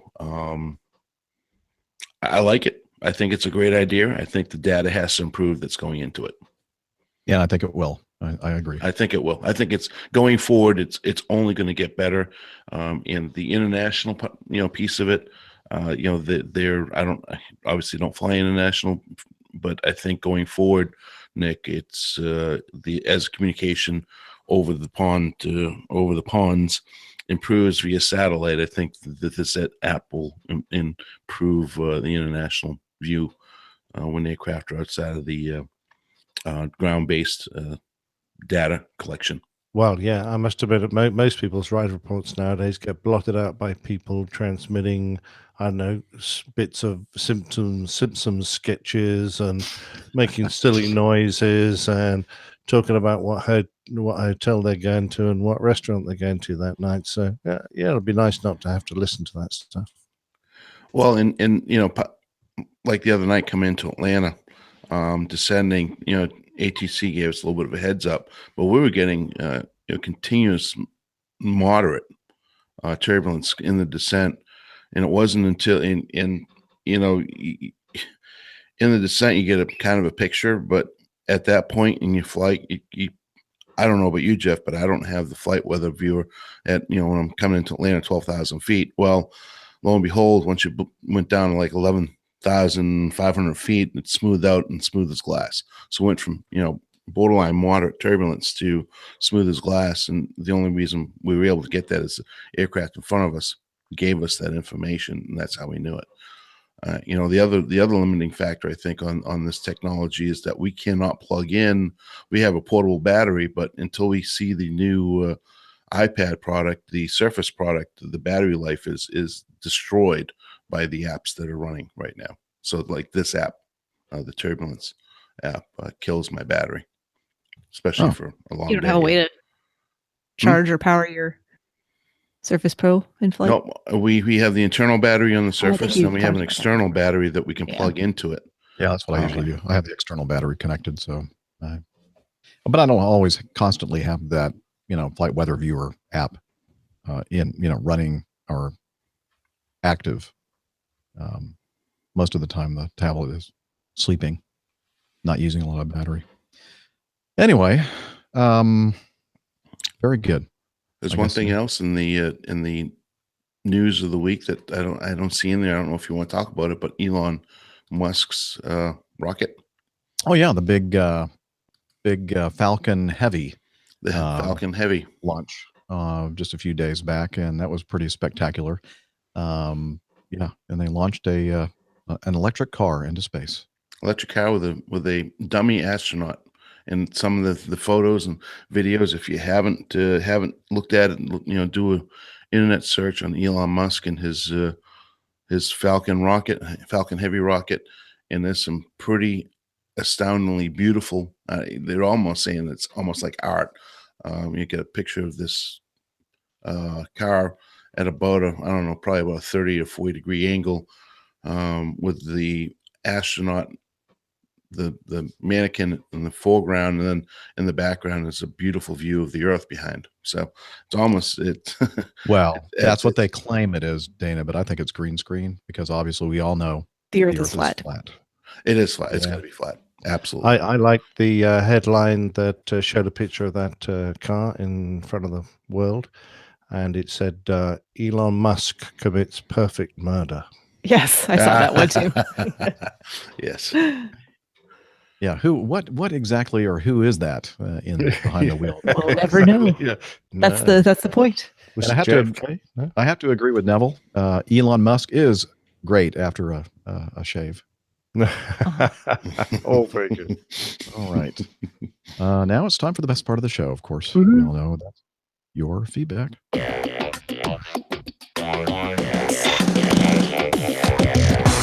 Captain, incoming message. Okay, I neglected to put this in my iPad, and so I'm going to have to do the echo button, and we all know what that means. I'll forget to turn it back to non-echo status, most likely, but Steph's really good at reminding me. So I'm going to go over here to some feedback that we got from Colonel Jeff regarding something that we talked about on a recent show. So take it away, Colonel Jeff. Hello, APG. It's Colonel Jeff with greetings for Captain, soon to be Captain, and Doctor. Captain. And a Miami guy if he ever shows up again. I'd like to give a little bit of overdue feedback on the Pegasus incident. That's the one that went off the side of the runway down the hill. They were coming in on a wet runway, which 737s don't like, especially when they're not grooved and not crowned. And unlike any other airplane I've ever flown, the 737 can land with the auto throttles on. They do not turn off with weight on wheels. They go to an arm mode, which means they're not going to advance once you try to. They're not going to try to maintain your speed once you're on the rollout, unless you hit the toga button, which the FO apparently did. Captain took the airplane, but he's only got one thrust reverser, and he only holds on to that left thrust reverser, which he engages. So the left engine is now in full reverse thrust, and the right engine is going to toga power because he's not holding on to it. I'm sure the airplane spun rather abruptly with the differential thrust like that. I mean, it's interesting. I'm sure not so much in the Mad Dog, but on the A330, Nick would have seen this. If you only have one thrust reverser, it's more difficult keeping the airplane straight with one, and you're modulating the thrust reverser using the nose wheel steering to keep the airplane on the runway better. I've actually done this. Fortunately, I did it when I had two thrust reversers. Jeff, you need to cue the go-around music here because it's coming up. My technique is anytime the weather's bad or the spacing doesn't look quite right on approach, I have the go-around procedures going through my head. And yes, you can always go around. So one time, I don't remember where it was, I actually tapped the toga buttons once. Didn't even realize I had done it. I guess I did it in a flare. Touchdown, I bring both throttles up to reverse, and as I'm closing the thrust reversers at about 60 knots, the throttles were fighting me, and I realized they're trying to advance. So all I had to do is, on the throttles, we have just disconnect buttons on the sides of the throttle. Just click them off, and that turns them off. So I didn't have to fight with it anymore. It was a learning experience. I'm glad I recognized it, as I still had firm control with the throttles, with both throttles and thrust reversers. So yes, that's probably what happened. And I'm sure it was Mr. Toad's Wild Ride. They definitely got the Disneyland e-ticket. So that's my feedback for that one. Interesting hearing on one of the podcasts that Nick also had a laser strike. I'm glad he didn't have to go through all the hoops that I did. Visiting 2 different eye doctors a couple different times, going through the FAA, and the paperwork was the biggest pain in the neck. And just like in Captain Nick's case, they still haven't caught my guy. One other bit of feedback on the latest episode. Captain Jeff was specifically mentioned me about QFE. I've never used it. I take that back. I have used it. At American Airlines, I've never used it. They stopped using it about a year and a half, 2 years before I got hired. Thank goodness. When I did use it was in the military, when we would go, when I was stationed in Germany, we would go over to the British bases like Gütersloh, where they would make us use their QFE settings. And we called it queer frickin' English because it was queer, having to do that, cranking to be, your altimeter showed your AGL. It was like they referred to in the podcast, it was a poor man's radar altimeter.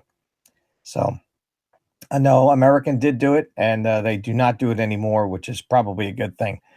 So hope you're all having a good time. Take care. God bless. All right. Thank you, Colonel Jeff, for that great feedback and keeping us straight regarding the peculiarities or the differences in auto throttle systems and that kind of thing. What do you think? He mentioned, Captain Nick, the something about the auto throttle systems, and he wasn't sure how it worked in the Airbus 330 and 340. Yeah, well, I think ours is, to be truthful, although some people don't like the fact that they don't move, is a much more logical and less confusing system in this kind of an environment. Yeah, the problems of the toga button and the disconnect button have been the cause of a number of incidents in Boeing aircraft that employ that. In the Airbus, you move the throttles at the point, in the flare, and close them, and that's it. I mean, effectively, you've disconnected the auto thrust at that point, and you've got control of the engines yourself. They're just ordinary throttles now. So once you close them, you know that the engine is going to come back to idle. You can reach forward and grab the thrust reverse. And I think that's one of the reasons perhaps why Airbus decided not to have motors that actually follow the engine RPM on their throttles, or follow the engine demand on the throttles, so that there would be none of this confusion over how you disconnect it, and is it disconnected, and is it going to try and open the throttles and hit a demand or not. We just close the throttles. That's it. It's out. It's off. It's not uncommon or unusual on our tail-mounted engine airplane that Dana and I fly, that will occasionally have a thrust reverser that is out of service, and we'll go ahead and use the operating thrust reverser unless we're landing on a contaminated runway or whatever. But it's not it doesn't introduce a whole heck of a lot of yaw on the type of airplane that Dana and I fly.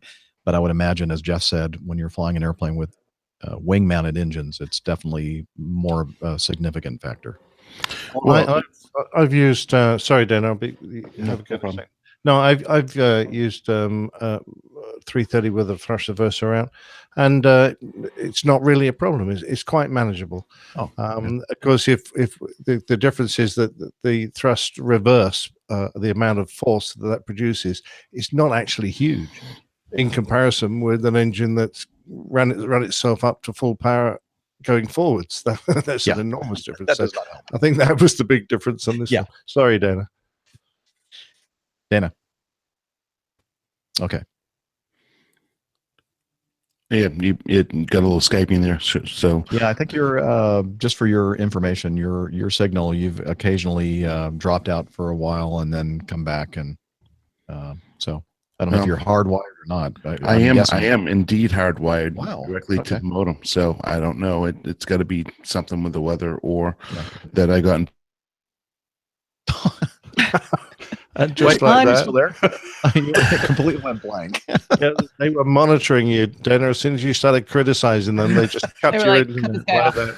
Just say over and over Really? again. I Yeah. love AT&T. I got into a fight with I AT&T. love AT&T. I love AT&T. Yeah, There you yeah. But this whole fiber issue has been just a nightmare, to be honest with you. Yeah, what I was going to say is the aircraft Jeff and I fly. Because of the location of the thrust reversers, if you pull too much reverse, you can blank out the effectivity of the rudder. So you got to be careful. We've had numerous changes in guidance over the years. It used to be idle reverse brakes only. Then they went up to 1.3. And then they went to as much as 1.6 on dry runways. And the muscle memory caused an unfortunate incident of controllability issue in a New York airport. Won't talk about specifics there. But so they backed it down to 1.3 and only on dry surface. So, effectivity of the reverses on the 88, the 90 is not an issue yet. 90 is a fantastic stopping aircraft. You pull the reverses, it automatically goes to the 1.3, and the brakes and the reverses on that aircraft. You can stop that aircraft probably in most cases shorter than a general aviation airplane.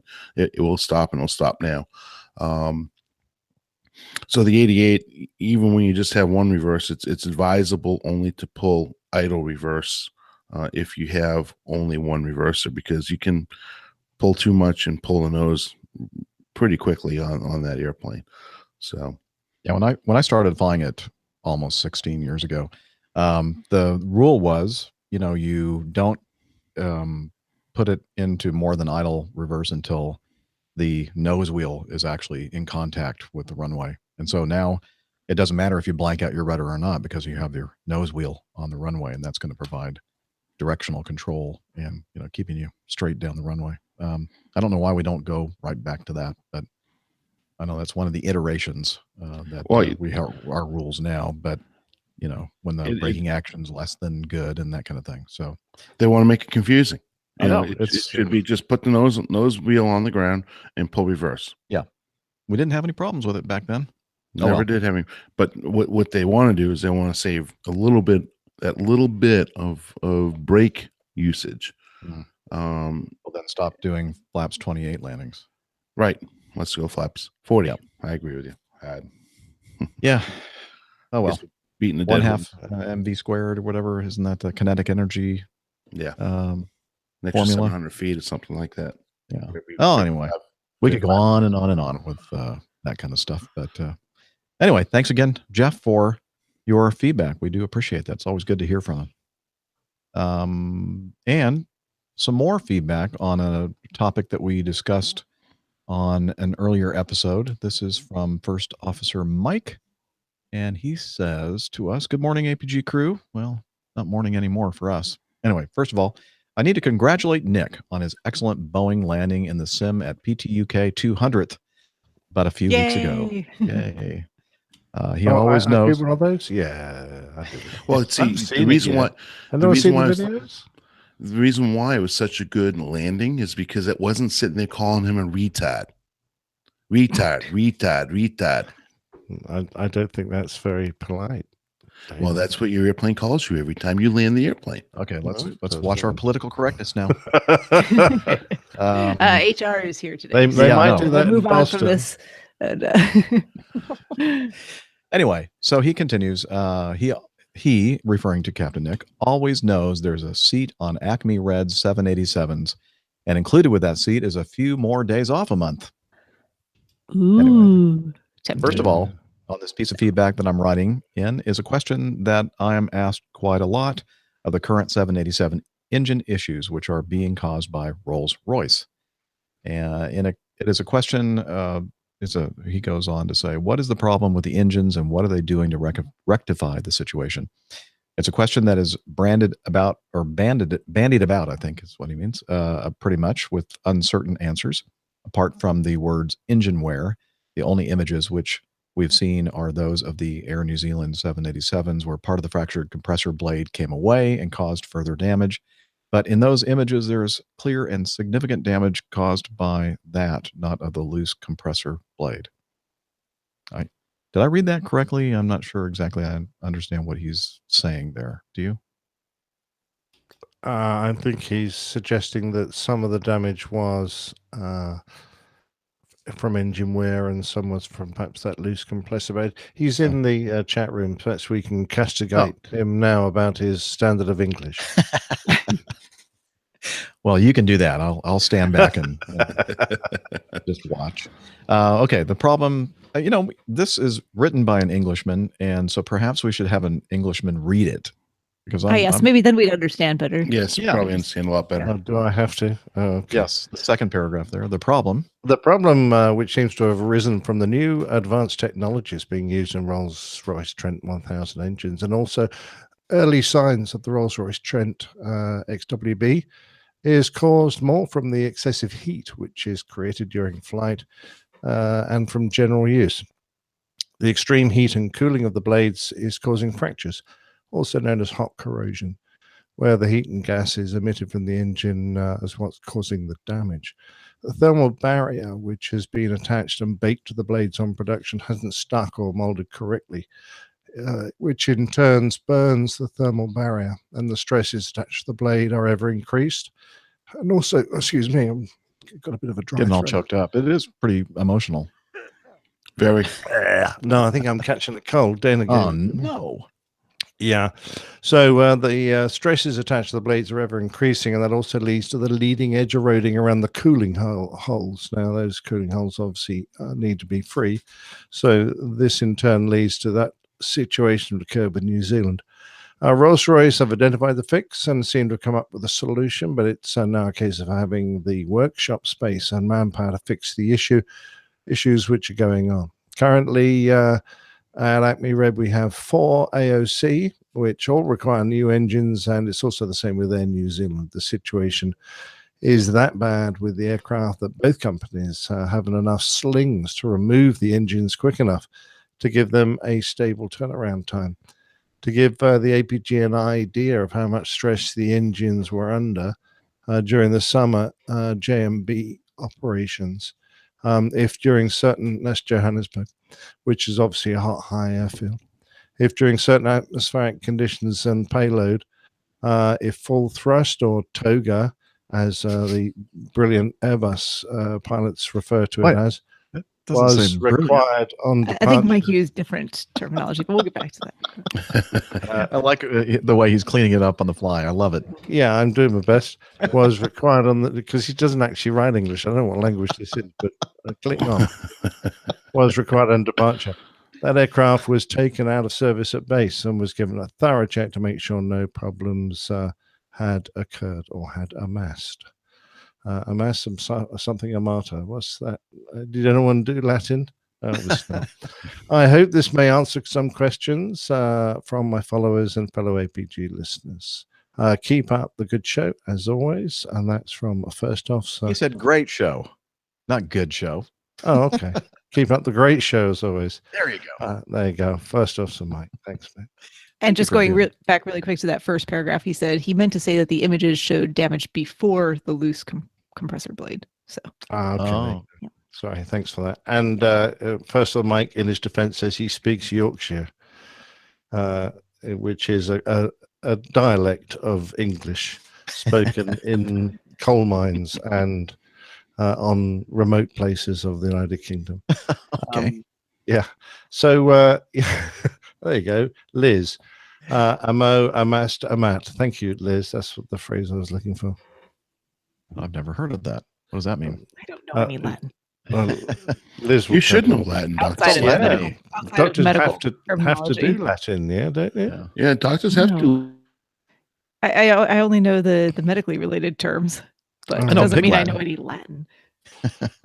Yeah, so that's just good insight. Thanks, Mike. So it looks like the problem seems to be this coating on the blade, which is allowing heat to get through, which is causing corrosion, plus a degradation to the cooling holes. They obviously blow cooling air through the hottest of these blades that keeps the core of the blade and the leading edge cool.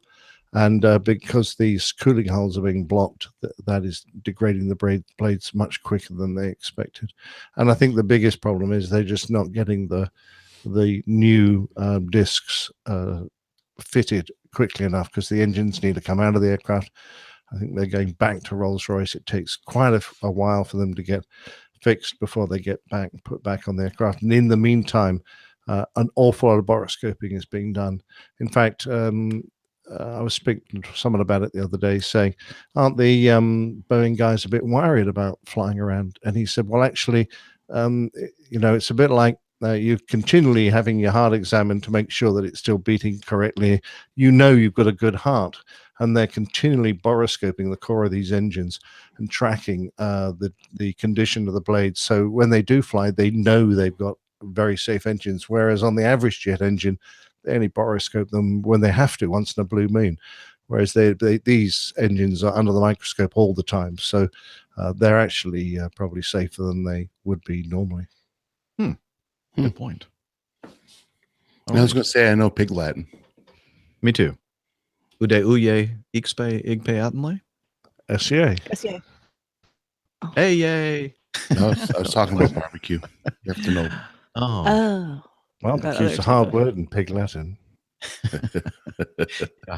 Barbecue. Bay.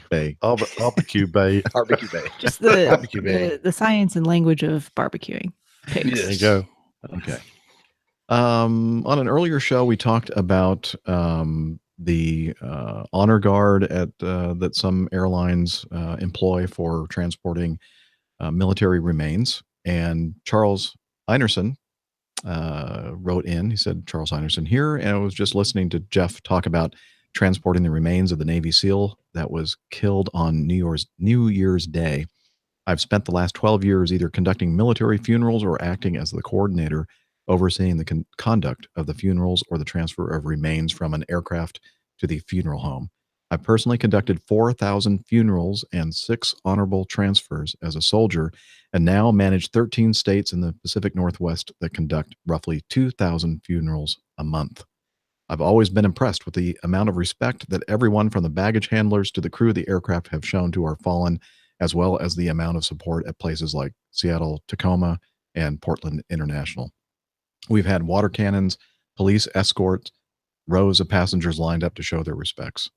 What we don't always have during these ceremonies is a member of the fallen's family to welcome them, and the staff, crew, and passengers become a surrogate family for a time. I remember one transfer at the Spokane International Airport in Washington State where the only people that were on site to welcome the soldier was my honor guard, the ground crew, air crew, and passengers in the funeral home. The soldier's remains were being transported to Montana by ground, and the family couldn't afford gas money to welcome their son home. I thought it was incredibly sad that they were too poor to drive the 400-mile round trip to be with their son. And let's see. So he continues, I started a nonprofit to help soldiers, friends, and family members attend funerals, make medical appointments, etc., because of this mission and how it made me feel. We pay for gas, airline tickets, or our favorite method is to link volunteer pilots with the people in need and help them claim a tax exemption for their kindness. He says, this is a shameless plug, but I think it's not shameless. It's a good plug, Charles. The message that I'm really trying to convey is that your time, delays, and your moment of silence for the deceased is important and doesn't go unnoticed. Thank you for caring. And again, this is Charles, and he's the Northwest Regional Coordinator, Military Funeral Honors, Army National Guard, and the nonprofit that he has established to help people that just don't have the money to pay for the gas to get to where they need to be to help honor the fallen soldier. And this is he's the president of this organization, Angels Wings Transport, and the web address is awtrescue.org, and their byline is "Changing a Life with Every Flight."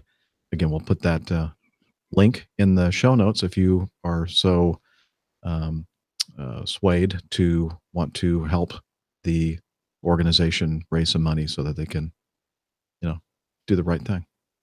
Yeah, very worthwhile organization, sounds like. Yes. Thank you, Charles. Okay. And going back here to our show notes. What's next? Oh, Tom. This was a good one. Yeah. So Tom, he's the one that coordinated our Kansas City meetup yesterday, sent in some audio feedback, and it's really hard to describe. So I'm going to let him talk, and you'll understand. Hi, my name is Tom, and I'm an Av Geek. It's a label I wear proudly. Sometimes when I'm listening to the APG podcast, I feel like this is how we all need to start our feedback. Captain Jeff, you may even consider changing the name of the podcast to Av Geeks Anonymous. Anyway, people that know me know that if the conversation ever turns to airplanes, I'm going to chime in. My wife knows that anytime we fly anywhere, I'm going to stop and say hi to the pilots on the flight deck. And I know that when the new weekly episode of the APG podcast is available, I'm going to download it for immediate listening. Like many of you, being an Av Geek is something that you've had to deal with for most of your life. As a matter of fact, I remember the day it all began for me. It was a summer day in 1973. Now, if I were to sit down and have a conversation with any of you, I think most everyone could say that somehow your family growing up was dysfunctional. And mine was certainly no exception. I grew up with a dad that at times was hard to get along with. And like most of you, I could talk about bad memories and things that happened that would probably make some people go sit on a couch somewhere and pay a professional good money to talk about. Now, there's nothing wrong with therapy if that's what you choose to do, but it wasn't the path of healing that I chose. You see, when I was 19 years old, I had a choice to make. Was I going to have a relationship with my dad as an adult? As I thought about this decision, my mind went back to that summer day in 1973. I was 5 years old, and we lived in Los Angeles. My dad drove a bus for the city of Santa Monica. He worked hard, and with my mother, they had 5 kids. At this time in 1973, his youngest was 1, and his oldest was 13. I was the second youngest at 5. About once a month or so, Dad would go flying with the guy he worked with at the bus company. My dad became a private pilot in the late 1940s when he was a teenager. He worked at the Santa Monica airport, washing and waxing airplanes, and that's how he paid for flight lessons. In the 50s, he went on to become a pretty good pilot. He even did some aerobatic displays on the airshow circuit for a few years. He even said learning aerobatics once saved his life. One time in a Cessna 150, he got into trouble and somehow he ended up in a flat spin. He swore he would have died that day, but his aerobatic training got him out of that flat spin at 1,300 feet above a Southern California orange grove. I'm sure wish I'd recorded that story with him. But the aerobatics ended when he married my mom in 1958 and they started a family. But he still flew recreationally for several years. So, back to that summer day in 1973. It was a Saturday morning. My dad was going flying with his friend from work. My older brother went with them most of the time. But on this day, Dad pulled me aside and asked if going flying was something I'd like to do. I said, yes, of course. We drove to the Van Nuys Airport where we met his friend. I vividly remember looking out through the glass door at the FBO at Van Nuys and my dad pointing out to that white Cessna 172 with the mustard yellow stripe down its side. We finally walked out to the plane and I climbed into the back seat. I still remember fastening that seatbelt, and then later, as we rolled down the runway, I had my forehead pressed up against the glass looking out the right side window down at the wheel, I remember the moment it broke contact with the ground, and I realized we were flying. I remember so much about that day. I remember the airports we visited: Chino, Fullerton, Santa Paula. I remember eating a BLT sandwich with potato chips at a coffee shop at one of those airports. I remember standing in the open bomb bay of a B-17 while we were at Chino. I remember sitting in the right seat of that Cessna 172 while my dad was in the left seat, and he let me take control for a few minutes. I didn't do much, but I remember feeling the weight of the controls in my hands and thinking my dad was something special because he knew how to fly this plane. And I also remember him flying me over the Queen Mary in Long Beach. So when I was 19 and I was trying to decide whether or not I should have a relationship with my dad, this first flight with him is what I thought of. I called him and told him I had a million reasons to never speak to him again, but I had a million reasons to talk to him. I asked him if he remembered that Saturday in 1973. He said he did, and we talked about it. I told him that down the road, when things get messy, we would always go back to aviation. It was kind of a reset button for us. I was an av geek because of him. And even though we moved from California to Missouri in 1978, and due to life circumstances, he never flew again as a pilot, we always had our love of aviation in common. I'll never forget visiting Boeing with him in Seattle in the early 90s. He loved Boeing. Sorry, Captain Nick. I do remember the first time he flew on an Airbus. It was an Airbus A320 with Northwest Airlines. He said the only thing he liked about it was that the seat was a little more comfortable than a Boeing 737, but that wasn't enough for him to switch his allegiance from Boeing. Also in the early 90s, we would spend hours talking about the 777 because that was during the time it was being developed. He would read anything he could get his hands on, and then he would call me to tell me what he found. And then there was that day in 1997 when he got to fly that Cessna Bird Dog. What a day that was. I hadn't thought about this day for a long time, but back on November 5th of 2016, Captain Nick shared a story with us on APG during his Plain Tales episode. He called it Flight in a Bird Dog. The Plain Tales from APG episode 244 was the story of Major Bung Lee of the South Vietnamese Army, escaping with his family in a Cessna Bird Dog. Major Lee, his wife, and their 5 children got into that bird dog and flew out over the ocean in an attempt to escape Saigon as it fell. He just so happened to find a U.S. aircraft carrier, and he safely landed on its deck. I won't try to retell the story here, but if you haven't heard it, I promise it's worth your time. What you need to know, though, is that Major Lee, his wife, and his 5 kids had crammed themselves into a 2-seat airplane. Yes, 7 people in a 2-seat airplane. And they flew out over the ocean hoping to find an American ship. I just can't even imagine. Okay, so what does this have to do with me and my dad? I promise I'll pull all of this together. When I heard this Plain Tales episode from Captain Nick, it reminded me of my dad flying the Bird Dog. You see, I moved to Virginia in the early 90s, and a guy I worked for introduced me to another guy that owned a small airport near where I lived. This guy's name was Rucker Tibbs. This man alone could be a topic for Captain Nick's Plain Tales episode for at least 2 episodes and probably many more. But Rucker owned a bird dog. I got the pleasure of going for a ride with Rucker in his bird dog.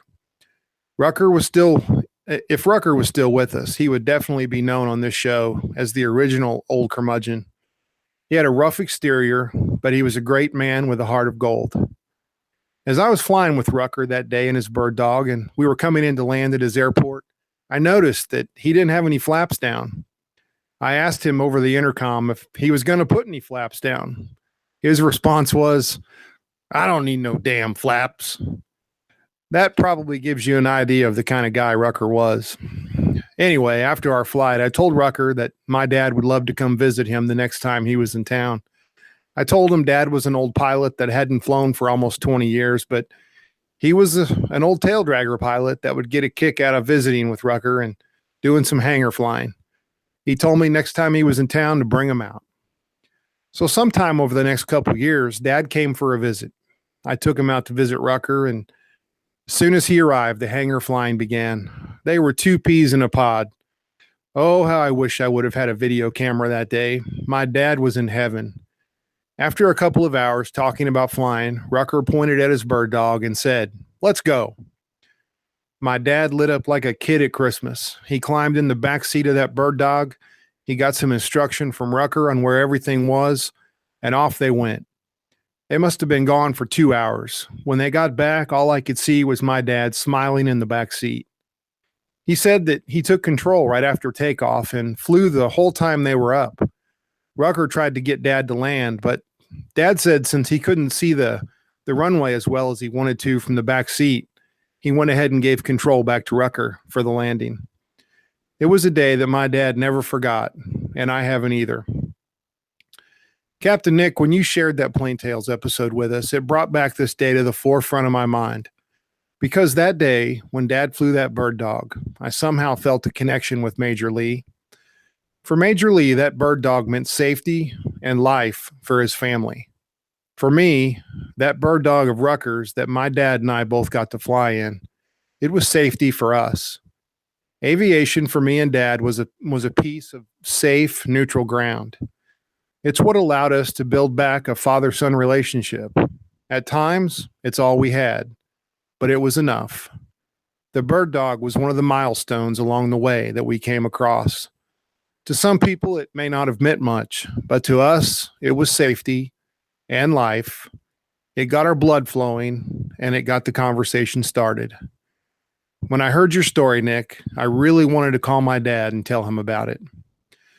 Well, I was in Pensacola last week, and I got to go to the Naval Aviation Museum at the Naval Air Station there, and I got to see Major Lee's bird dog. It's hanging from the ceiling, and I have attached a short video of it on display there. I'm sure that Captain Jeff will share the link if you want to see it in his show notes. I stood there on the floor surrounded by all kinds of historical military airplanes. But it was that tiny bird dog that had my attention. Thoughts of Major Lee escaping with his family, Rucker taking me flying, and my dad flying in a bird dog after almost 20 years of not flying, all flooded through my mind. So many good memories made me smile, so many great memories all pulled together because of this Plain Tales episode from Captain Nick. So is it a stretch to tie together a South Vietnamese major with my first flight in 1973, to my dad learning to be a pilot in the 40s, to an old curmudgeon in Virginia, to me deciding when I was 19 to salvage a damaged relationship with my dad? The answer is, yep, it's a stretch, but I don't care. I lost my dad a few years ago. And yes, I can look back and think of bad and damaging things that happened between us when I was a kid. But why should I? I decided when I was 19 to not focus on those things, so I don't. I focus on things that we had in common and things that we both loved. And on the top of that list was aviation. So why do I listen to APG? Because I'm an av geek, and because of the people I get to hear every week, and because of the memories it stirs up, and because if my dad was still here, we would be listening together. And I know for sure he'd be suffering from the APG syndrome just like I do. So thanks, Captain Jeff, Captain Nick, Dr. Steph, Dana, and everyone else that's part of this big family. Thanks to all of you. And let me encourage you, if you happen to have a damaged relationship with someone you should be close to, fix it, and fix it now. Think of something you both have in common and start there. I promise, 30 years from now, you'll be glad you did. Wow. Thank you so much, Tom. That was beautiful. It really was. I love that. I think that's really great. So. And very wise words. Mm-hmm. Yep. Very, very much so. And it was great seeing him in person yesterday. And I told him in person, I said, I really enjoyed the Av Geeks Anonymous feedback that you sent in, the audio feedback. And I said, I'm going to make every effort to make sure that we play it on our show today. And so I'm glad I got a chance to do that. Yeah, it's fantastic. What I heard of it, of course, my internet crapped out on me. Oh, no. Well, fortunately, we record this, and also it's in ever notes. Yeah, so you can- I will. I will I would definitely. highly go back. recommend Doesn't listen I to will, the listening to I will definitely go That's true. back and listen to the whole thing. But what I heard was, Yeah, was if you really listen to touching. nothing else of this show that you miss, listen to that. I'll listen to it. Don't you worry. I listen back. Well, you know what? I think that he should also listen to this week's installment of Plain Tales, the Happy Bottom Riding Club. Don't you? I do. Sure. All right. Here we go.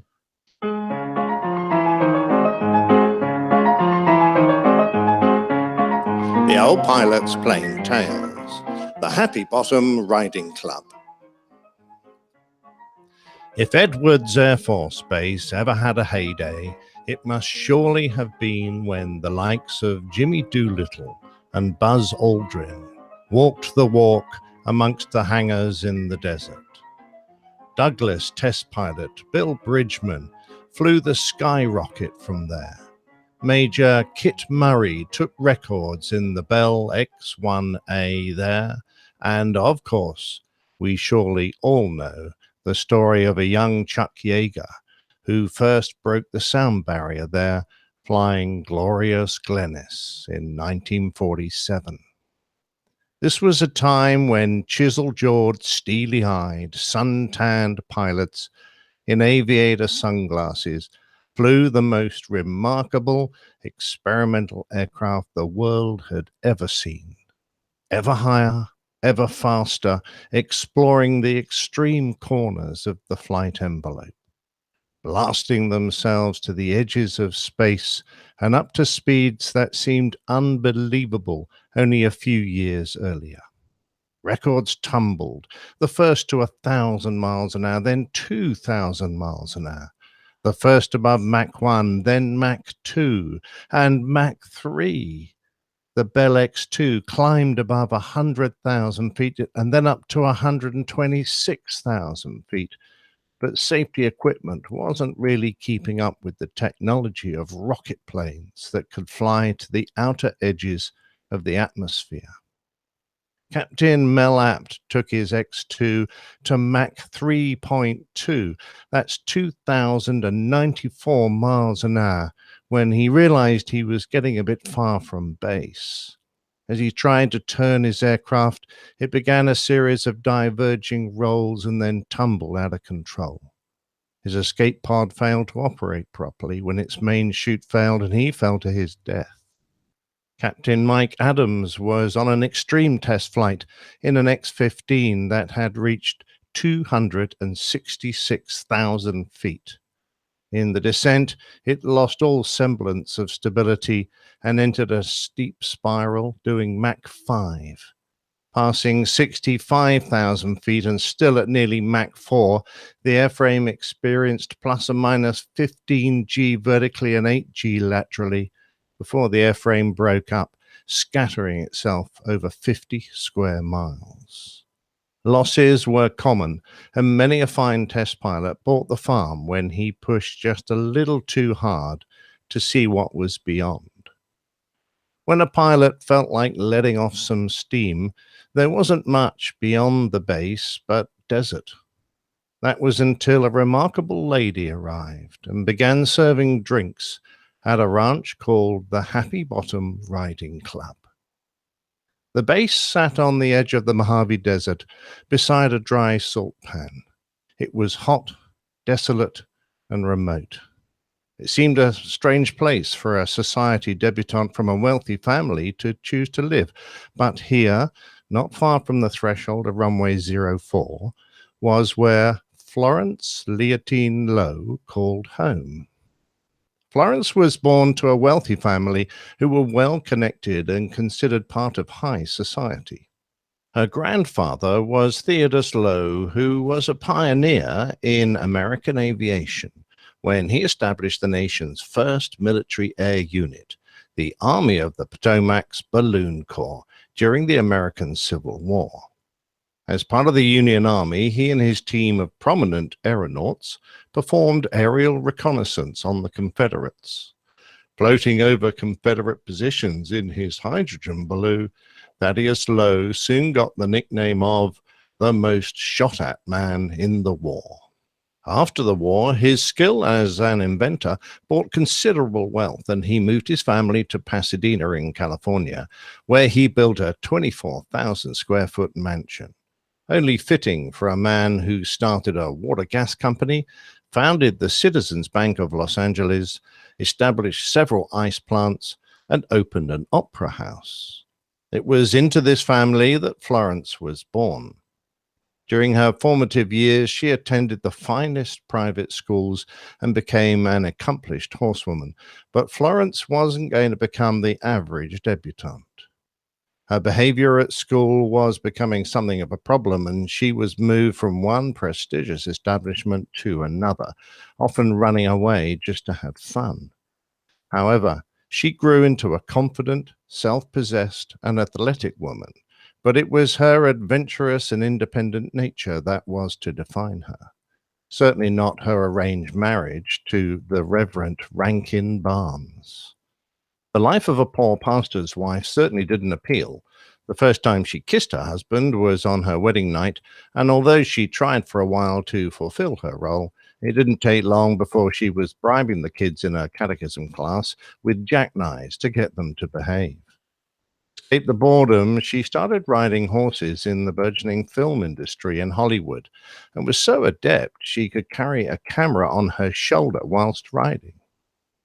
Florence Barnes' wild ways grew, and she took up with a college student until her indiscretions became such an embarrassment that she was sent on a cruise to South America. When she returned, she didn't stay for long.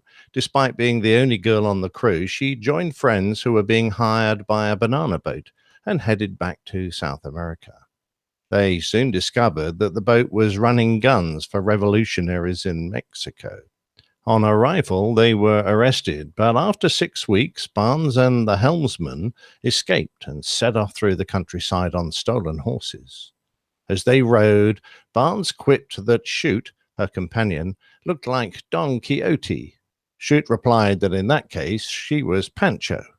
Despite being corrected, the name was Sancho, Florence liked it, and from that moment on, she became Pancho Barnes.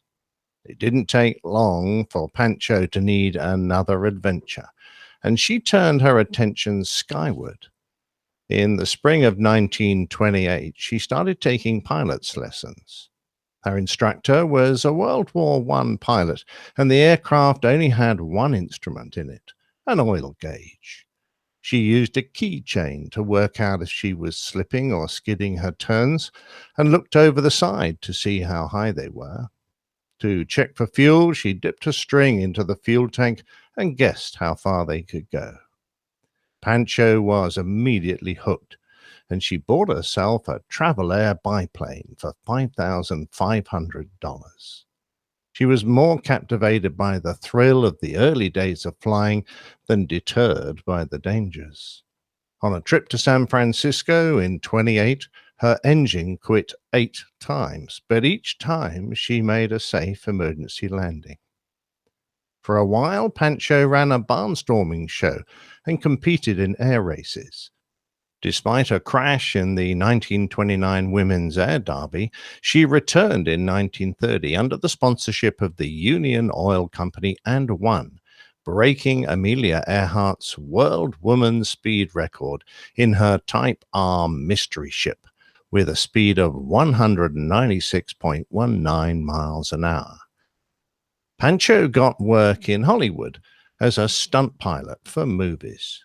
She flew in several air adventure movies of the 1930s, including Howard Hughes' Hell's Angels, and she also founded the Association of Motion Picture Pilots, so the airmen could get fair wages for their often death-defying work.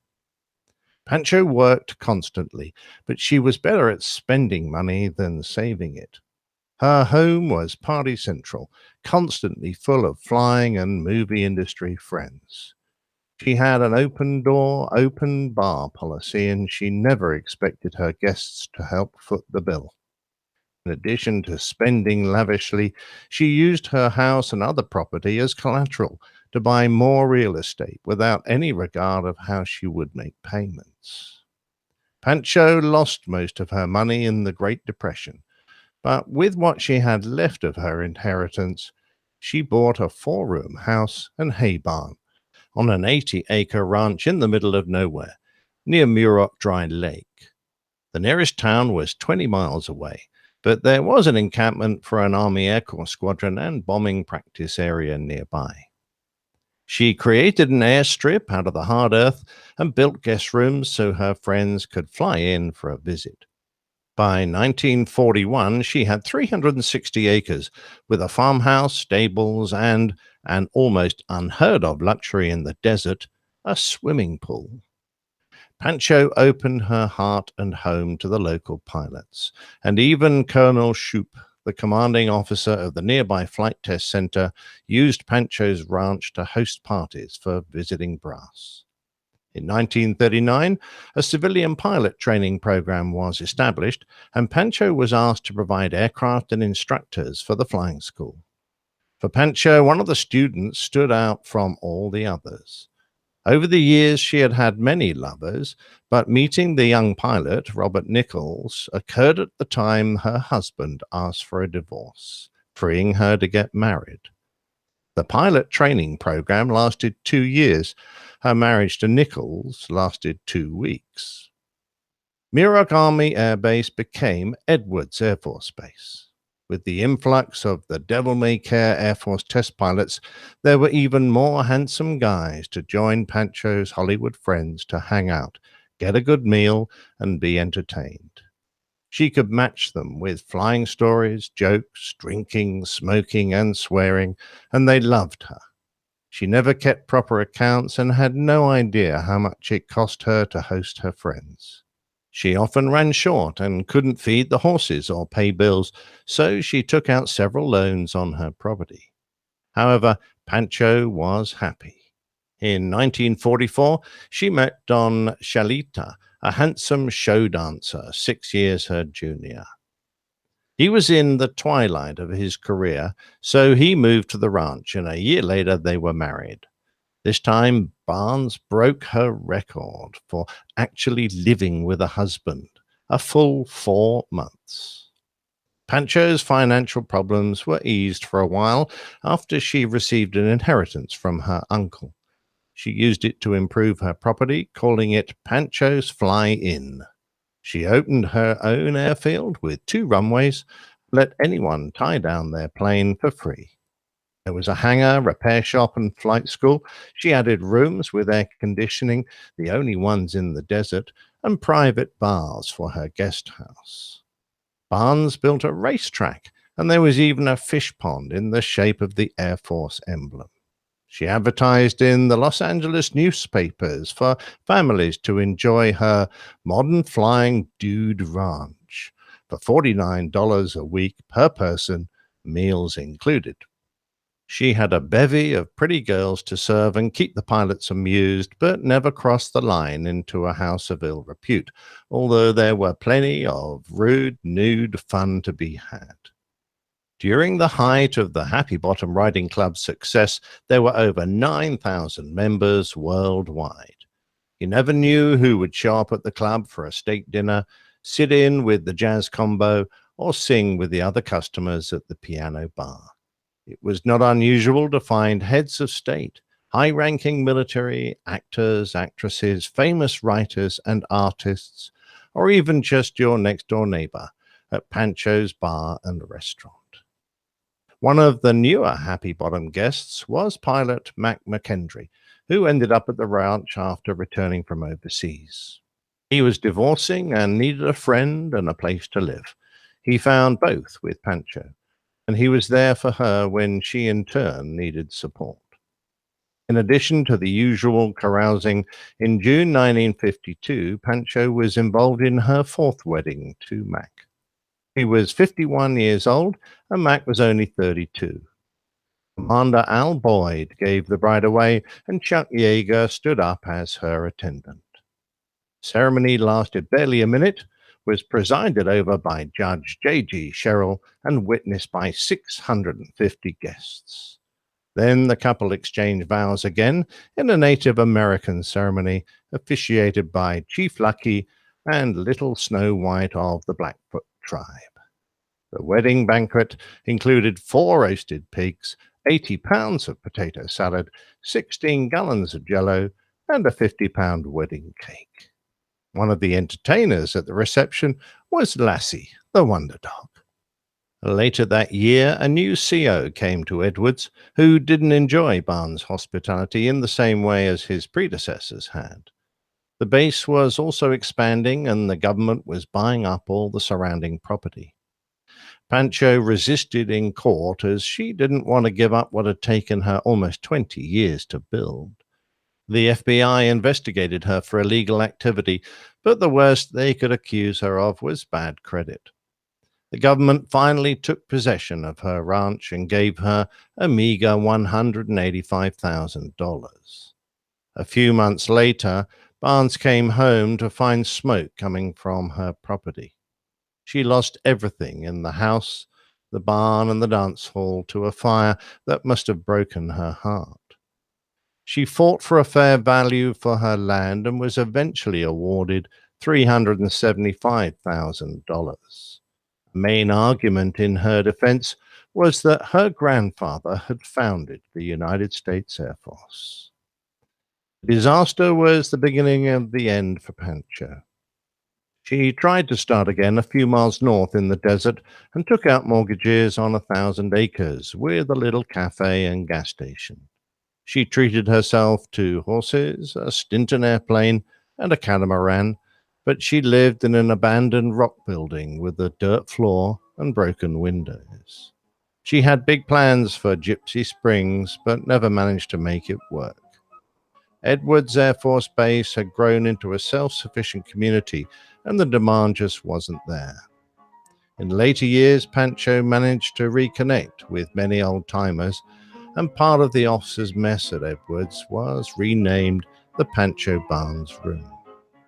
In her later life, Pancho found herself alone. An old friend offered to let her live rent-free in a 20 by 25-foot house. Her best asset was storytelling, and she was invited to speak at local clubs and banquets, regaling audiences with the spellbinding tales of her life. In the summer of '71, some of her old friends at Edwards, including Buzz Aldrin, threw a party for her 70th birthday on the base. She could have had a life of security and wealth, but instead chose to live life to the full and enjoy every moment as if it was her last. Pancho ended up living off memories and dreams. In the spring of 1975, she missed a speaking engagement and was found dead in her little home. She was cremated, and special permission was granted from the USAF to spread her ashes from the air over the site of the Happy Bottom Riding Club. The ashes started to drift towards the ground, but the slipstream blew them back into the cockpit of the Cessna. Even in death, Pancho loved a good joke.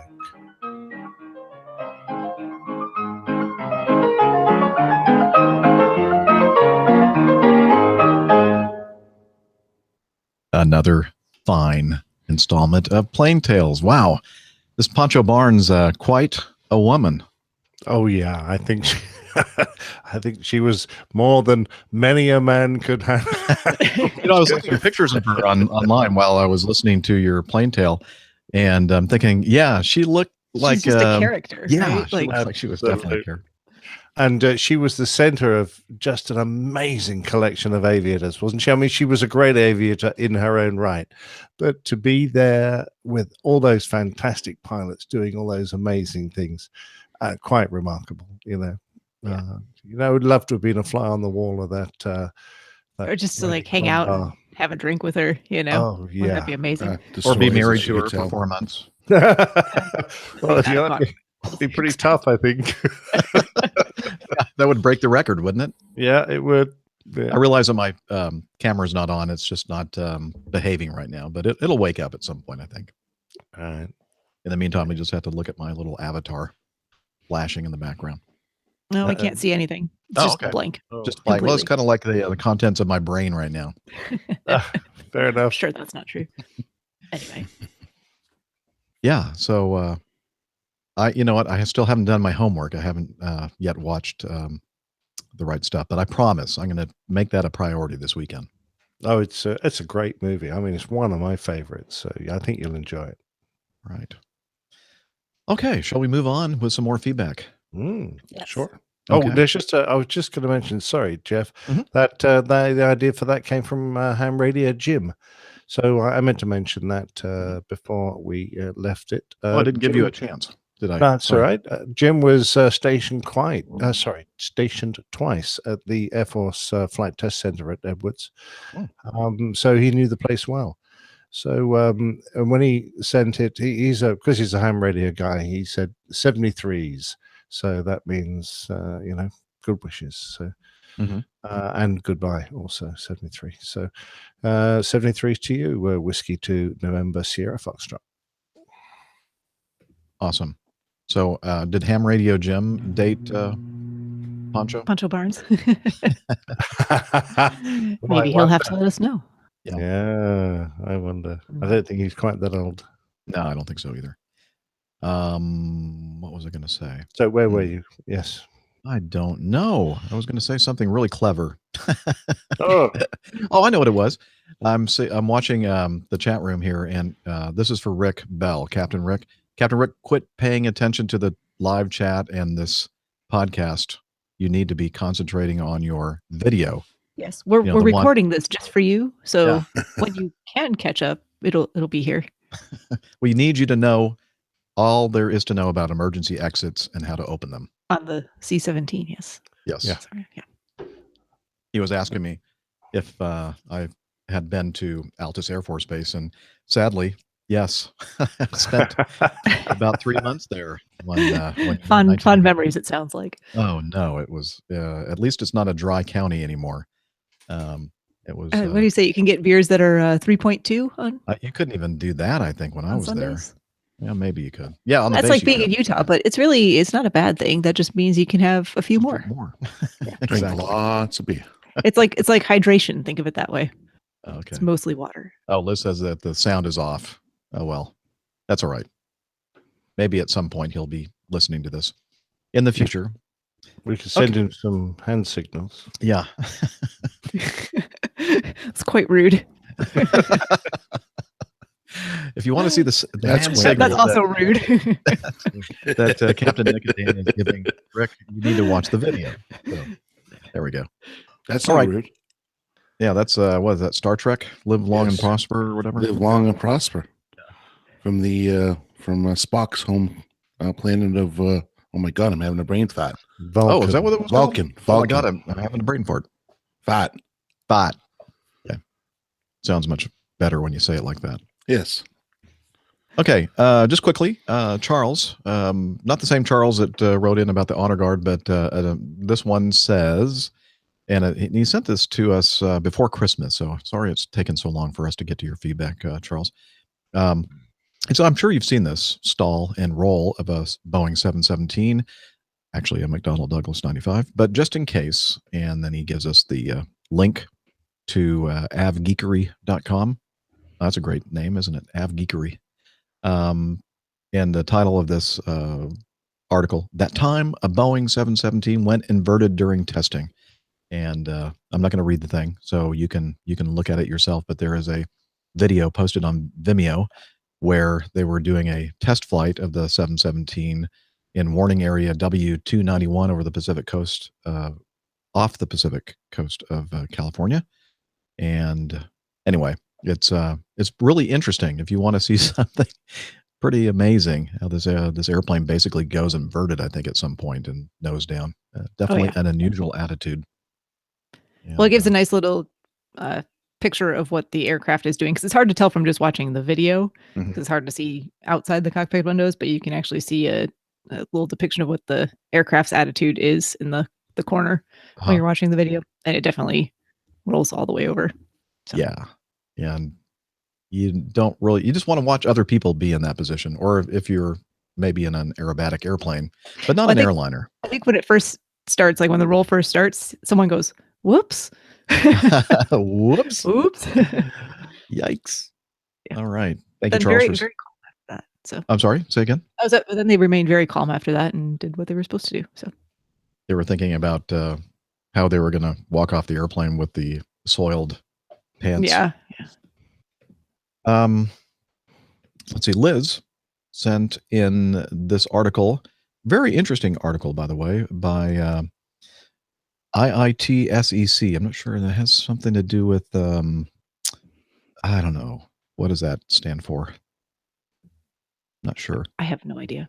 Anyway, ITSEC 2017 best paper for understanding the minds of jet pilots. I mean, can you really understand the minds of jet pilots? You can try, but I don't think you'll fully quite understand. Learning how to fly a jet is extremely demanding. Not only does it require a high degree of skill, but it has to be matched with an enormous amount of information processing from the aircraft's dashboard. Call it a dashboard. Very technical list. You've got your, Couple your tachometer, your yeah.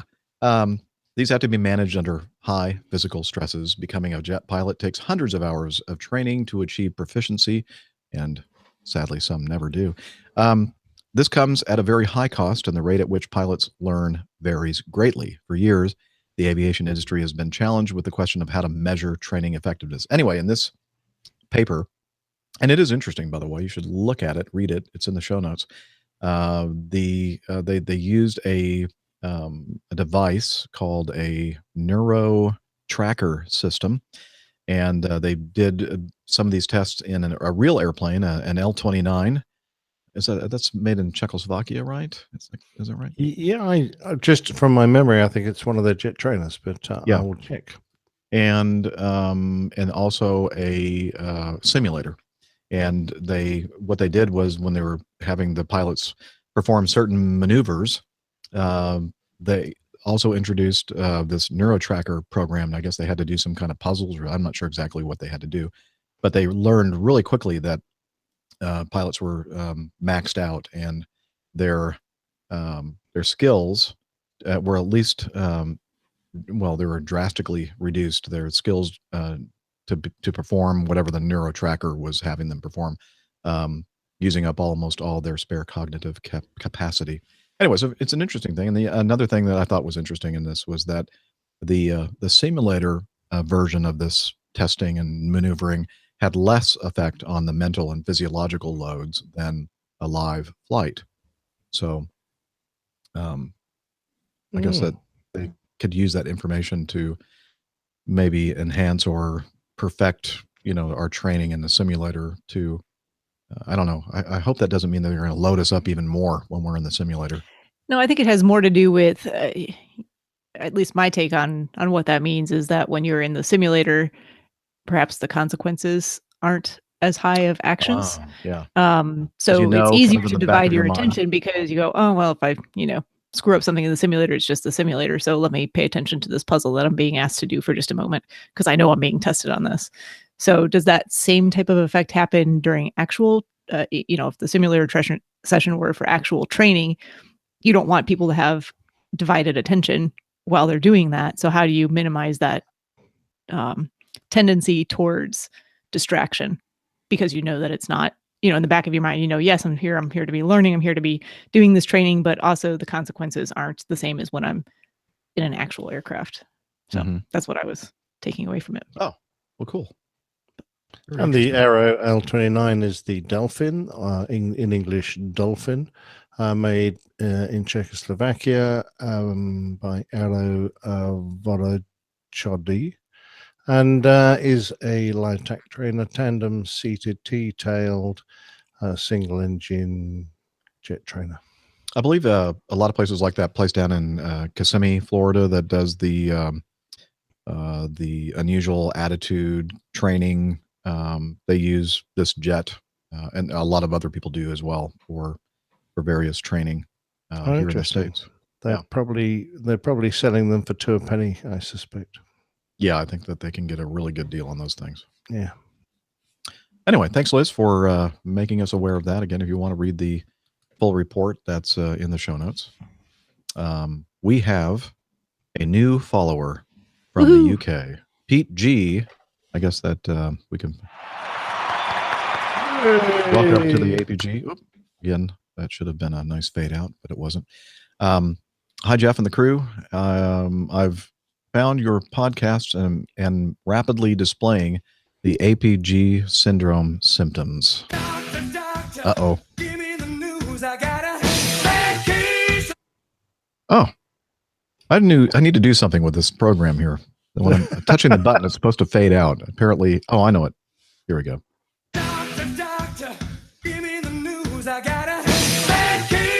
APG syndrome.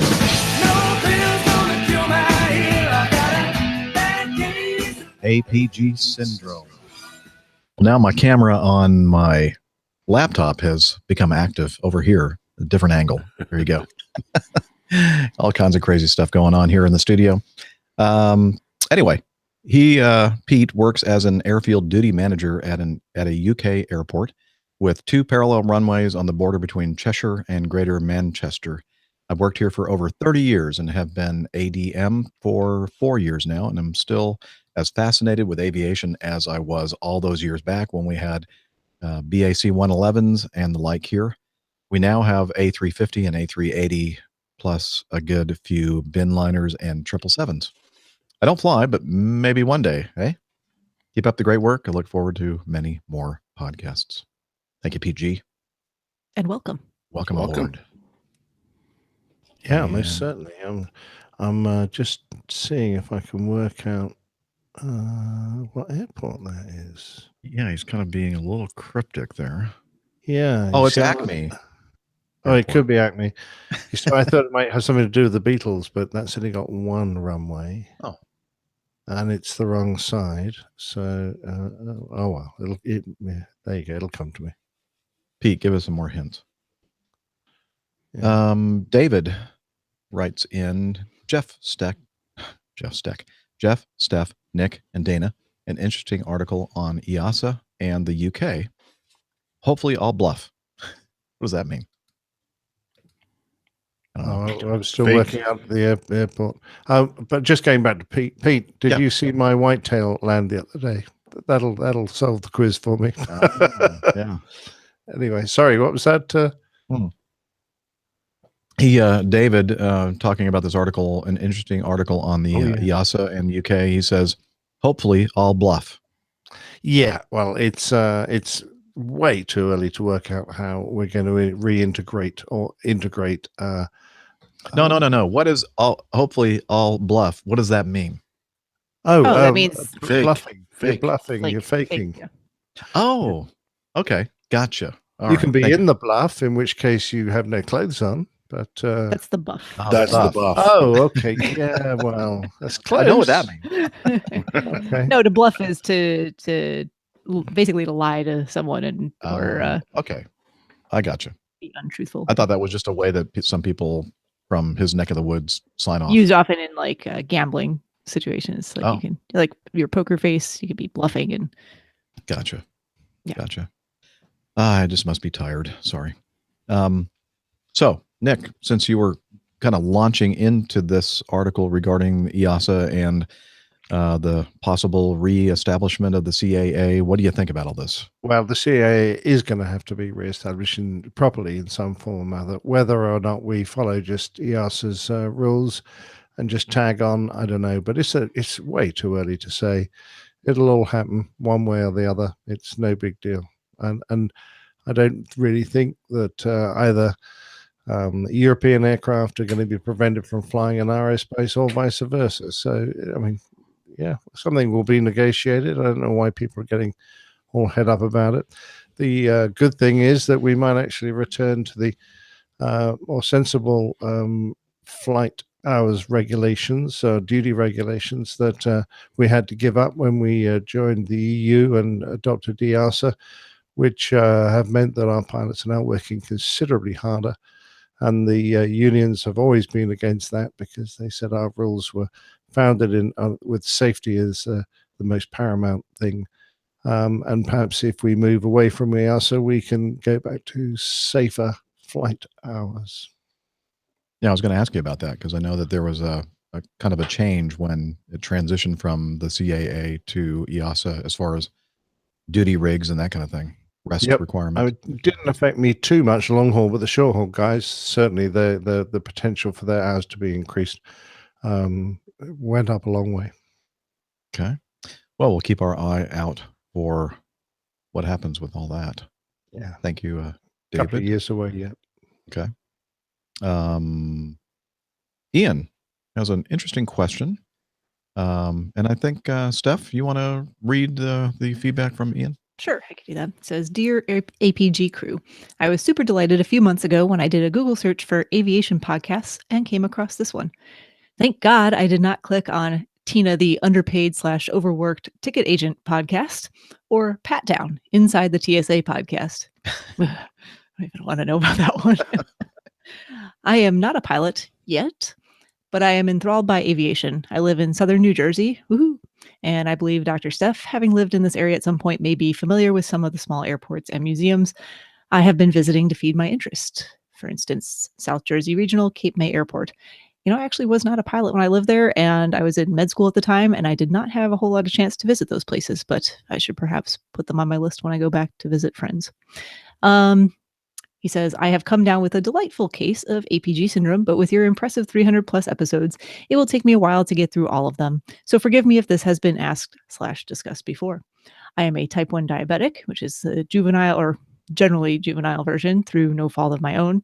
I am now 25 years old, and wouldn't you know it, that the one hobby or perhaps profession I would love to pursue has many, many medical restrictions for good reasoning. On becoming a private pilot, the restrictions are rather ambiguous, but they don't completely write me off on getting my private pilot's license. Unfortunately, it does explicitly say that I cannot be a professional pilot for now, but with industry changing and medical advances, perhaps the future may be different. In the meantime, I will continue my career as an analyst and pilot Boeings and Airbuses from my cubicle at work, when no one is watching, of course. Is there any insight anyone may be able to provide, or is there anyone in the APG community that I can be connected with that may be able to offer solid advice regarding my condition and becoming a private pilot? Since this show is focusing on commercial airline industry and not of general aviation, I feel required to ask a question in that regard, so relating to my personal plight. If the laws were changed for professional pilots, would you have complete trust in another pilot in the cockpit if you knew they had a condition like mine, but it was under strict regulation and control? I thank you all for your enthusiasm and humor, and I hope to listen to many, many more episodes and maybe even make an APG meetup sometime. Wishing you all clear skies. Ian and Gotti. I hope I said your last name right, Ian. Yeah, so good question. Certainly type 1 diabetes, generally thought of as being, you have to treat that with insulin. So at least for here in the US, the FAA does give some guidance to the aviation medical examiners regarding this condition. I think I have their most up-to-date information on this. It says it was last modified on July 21st, 2017. But basically what they say is for any type of diabetes, whether it's type 1 or type 2, that is insulin treated, because both types can be insulin treated, depending on individuals. They say consideration will be given only to those individuals who have been clinically stable on their current treatment regimen for a period of 6 months or more. They do have an established policy that permits the special issuance of medical certification to some insulin-treated applicants. So individuals under this policy are required to provide medical documentation regarding their history of treatment, any accidents, and their current medical status. They, if they are certificated, they will be required to adhere to monitoring requirements and are prohibited from operating aircraft outside the United States, because to my knowledge, the guidelines vary in different countries as to who is eligible to fly with insulin-treated diabetes. So they do, the FAA does go on to give kind of this whole summary and evaluation protocol. And to kind of go back real quickly to answer his first question there about connecting with someone in the community or guidance on what to do for his specific case, and especially if you're not a pilot yet and you haven't started training, it's always a good idea to meet with an aviation medical examiner first, because you want to make sure that for your particular case, and like I said, this is something that's different for everyone in terms of how well people are controlled with their diabetes. There's very specific guidelines on what your blood sugars can be and how many different types of low blood sugar episodes you have and what your symptoms are.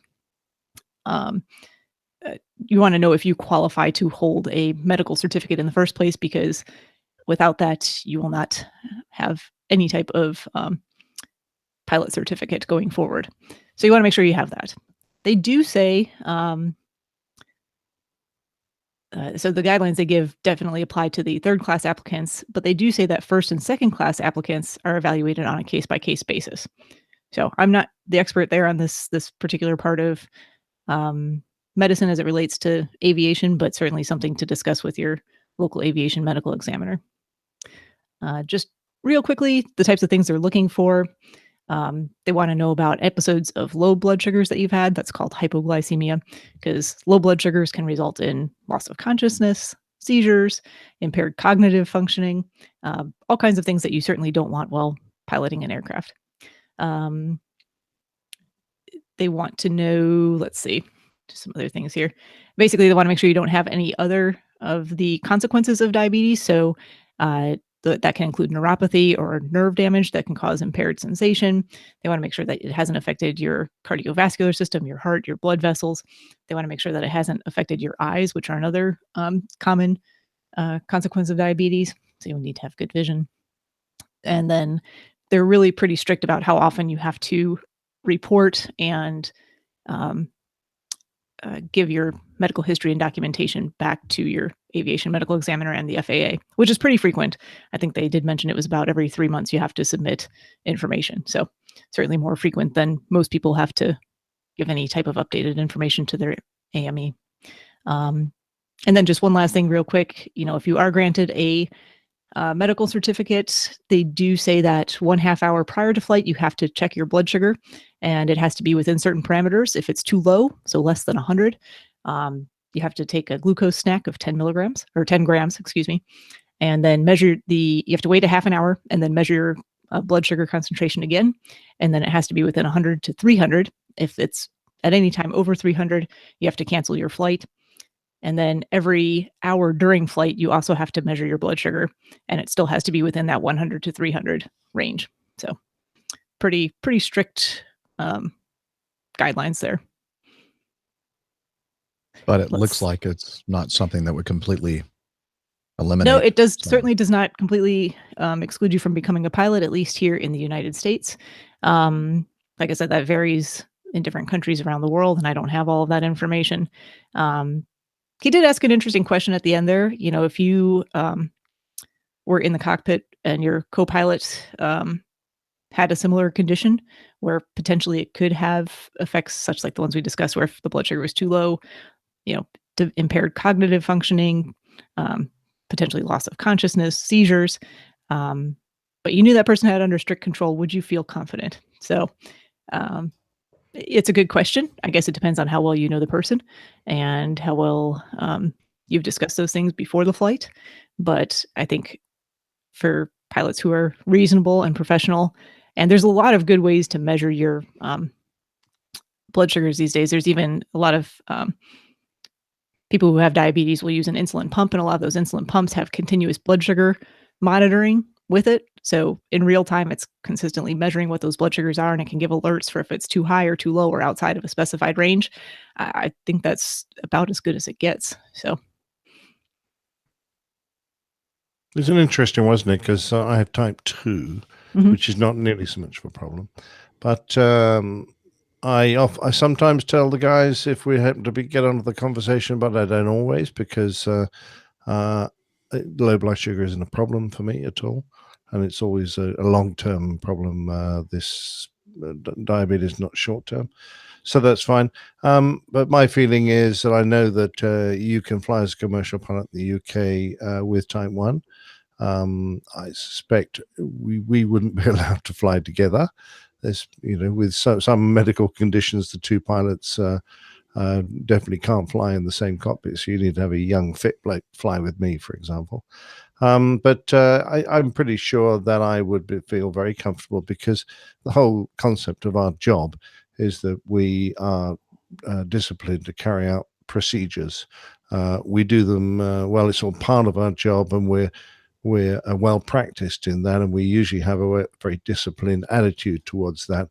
And so long as they adopted the same attitude towards their personal health, and I expect they would, then I think that would be, perfectly normal, perfectly acceptable. Yeah, exactly. And I think, like you mentioned too, if it goes along with those professionalism standards, but perhaps at the outset of a flight, if your diabetes is the type that is insulin controlled, and there is any question about potentially having a low blood sugar event, it should be discussed before the flight so that perhaps the other pilot flying with you will know what to look out for, because presumably you'll be able to do something to remedy that if you're starting to show signs of it. You have a glucose snack with you to be able to counteract the effects of the low blood sugars. So yeah, I seem to remember reading the protocol out of interest, and yes, it is. You're obliged to tell the other pilot, and what's more, when you do your regular blood sugar tests, you're obliged to show him the range that it's supposed to be and show him the indication so that he can confirm,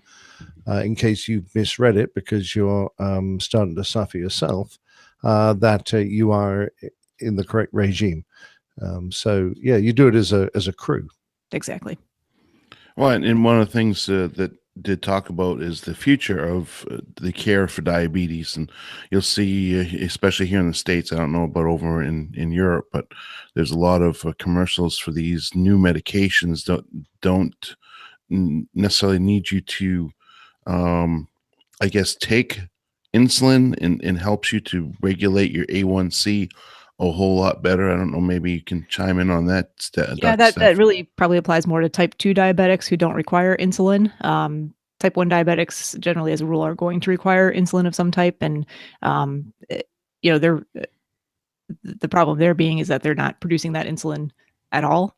And these other medications are there more to help regulate some insulin production and blood sugar control, without getting into too many of the details there. But there are quite a few type 2 diabetics, and probably the vast majority, who do not actually require insulin. So what I was getting at there was generally for diabetics, whether type 1 or type 2, who are insulin dependent, because that's where it gets a little bit trickier in terms of being able to qualify for a medical certificate. Yeah, very good. Excellent. Well, as long as we have the doctor on call, why don't we do the other kind of medical related question here from Neelis regarding color blindness. You want me to read that, or you? Hold on, I'm just finding it in my list of. Okay. I could read it if you'd like. Sure. If you haven't. There we go. Okay. Neelis, yeah. He says, "Hi, can I be a pilot if I'm colorblind in red and green?" And then I think this is all stuff that Jeff has. Yeah, I put that in there. And this came from another pilot from a forum, and I'll read through some of this, and I've got some additional information too from the FAA for this. But basically, this was posted on airliners.net, and this person says the first thing you have to do is to figure out if you are actually colorblind or not. I fly 767s for Air Canada, and was initially told that I could never fly because I was colorblind. I fought it. So when you go to an AME, they will give you a color test with the Ishihara color test. And I think anyone who's been to an eye doctor or has gone through a aviation medical examination will be familiar with these. They're the color wheels with all the little dots, and they have numbers or letters embedded within them, and you're supposed to be able to say what it is. And some of them are trick ones that don't actually have anything in it. And that way they can tell whether you're able to discriminate between the two colors on the panel. So this individual goes on to say, I know what I'm talking about here because I have Class 1 medicals in both the US and Canada, so the same standard applies to both countries. He says there are 3 tests available to candidates that can determine color efficiency. The problem is most AMEs, or maybe some AMEs, I'm not sure, do not know about this. Most only have the dot test because it's the cheapest test available to doctors. It's the little flip chart. The next test, which is actually the gold standard when it comes to color blindness, is the Farnsworth D15 color saturation test. And this test has 15 pastel pucks that are numbered 1 to 15. The doctor mixes them up, and you match the closest shade to the baseline shade. This test will tell the examiner if you are colorblind or not. The Ishihara test will only tell the examiner if you have a color deficiency. The last test is the FAA and TC basic test. In Canada, they call it the lantern test. 2 shades of green lights, of white and red light. If you can tell the difference between them, you pass. I am color deficient, but I passed the lantern in Farnsworth. But the Ishihara says I have a major blue-green deficiency. He says I researched this like crazy. It goes on and on. But anyway, so what he's getting at is that there's different ways to assess or test for, I guess, the degree of color blindness, because it's not just a straightforward thing where people who are colorblind perhaps don't see colors at all. Sometimes it's a discrimination problem between 2 different colors, with red and green being the most common. Unfortunately, we use red and green a lot in our societies to with green meaning go and red meaning stop, and we use that for light signals. And with different, they're very common in approach lighting and nighttime operations as well. So you really want to know that your pilot can distinguish between those 2 colors. So what does the FAA say about this? They say, so basically they say, yes, the most common thing is the Ishihara color wheel. But they do have a whole bunch of other ones listed. They have the, there's a Richmond pseudo isochromatic plate. That's a good one. Yeah, I don't know any of these, to be honest. So, but anyway, they have like 8 different types of tests that meet their standards for basic vision or for basic color discrimination testing. So if the applicant does not meet the color vision standards in that testing, they can go ahead and issue the medical certification, but they have to put the limitations of not valid for night flying and not valid for flying by color signal control.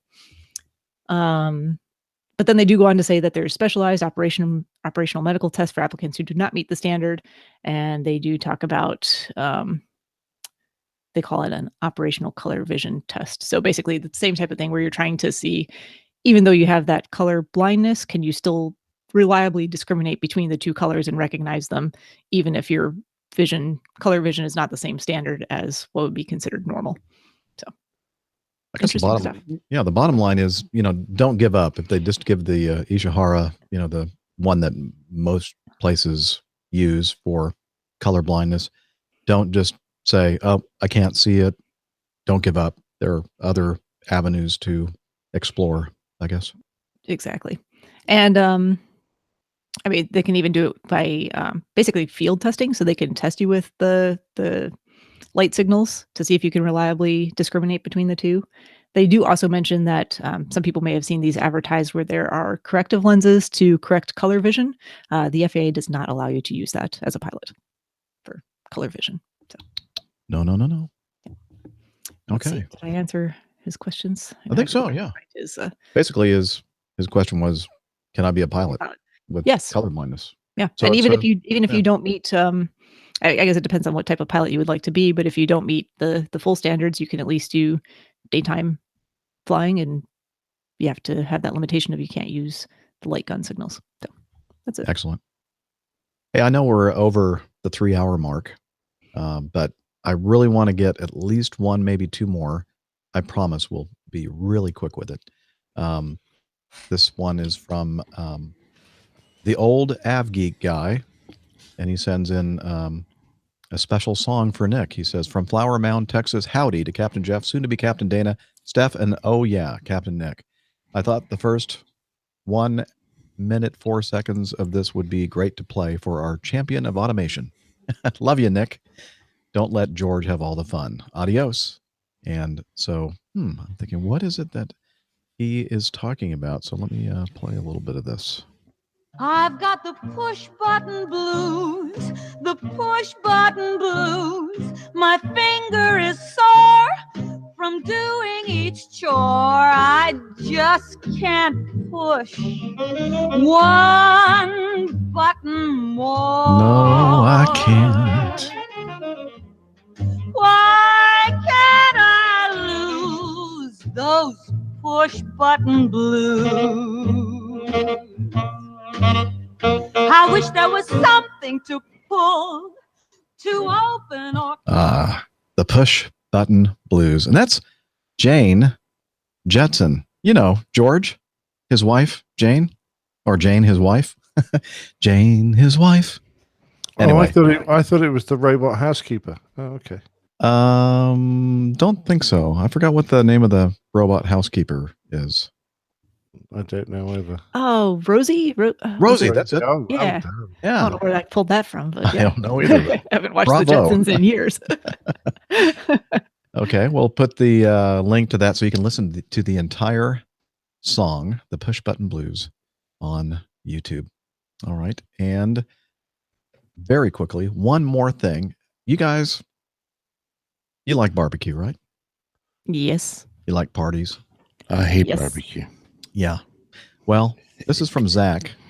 He's a structural mechanic in, well, I don't know exactly where he is, but I think he lives up somewhere near here. He says, Mechanic Zach here, and I have an idea for an APG meetup at a big barbecue festival in northern Georgia. My dad and I are teaming up for the Georgia Mountain Egg Fest, and due to the location and the big green egg-centered nature of the event, I thought it would be a great place for a piggybacked APG meetup. Of course, it's not a full meetup, but anyone who might be interested in going anyway would surely like to know if there were some other listeners or crew at the event to hang out with.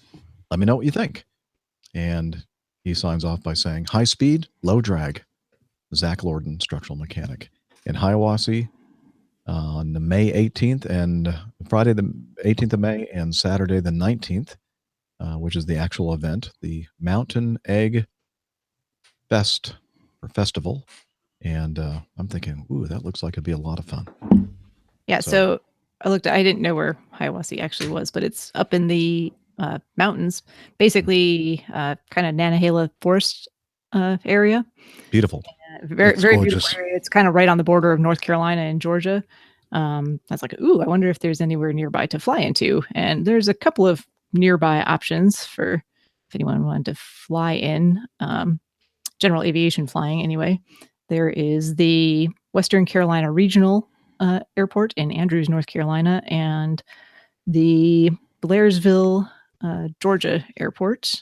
So those are Kilo Romeo Hotel Papa and Kilo Delta Zulu Juliet. And they both look to be about 13 miles or so from Hiawassee, 13 to 15 miles, although you have to drive on some at least on the map, the roads look a little interesting through the mountain. Fun. They're fun. And it'll take you more than 13 miles of driving to get to Dana can pick you up on his motorcycle. On the motorcycle. I'm always up that way on them. It's beautiful country. Yeah. Beautiful. So yeah, those are both the airports. Isn't your egg motorized? Yes, I could actually tow that with me. There you go. Right behind my motorcycle. Uh-huh. I wouldn't want to be anywhere near that rig. Sounds stable. Yeah. I must admit, it's got a little center of gravity.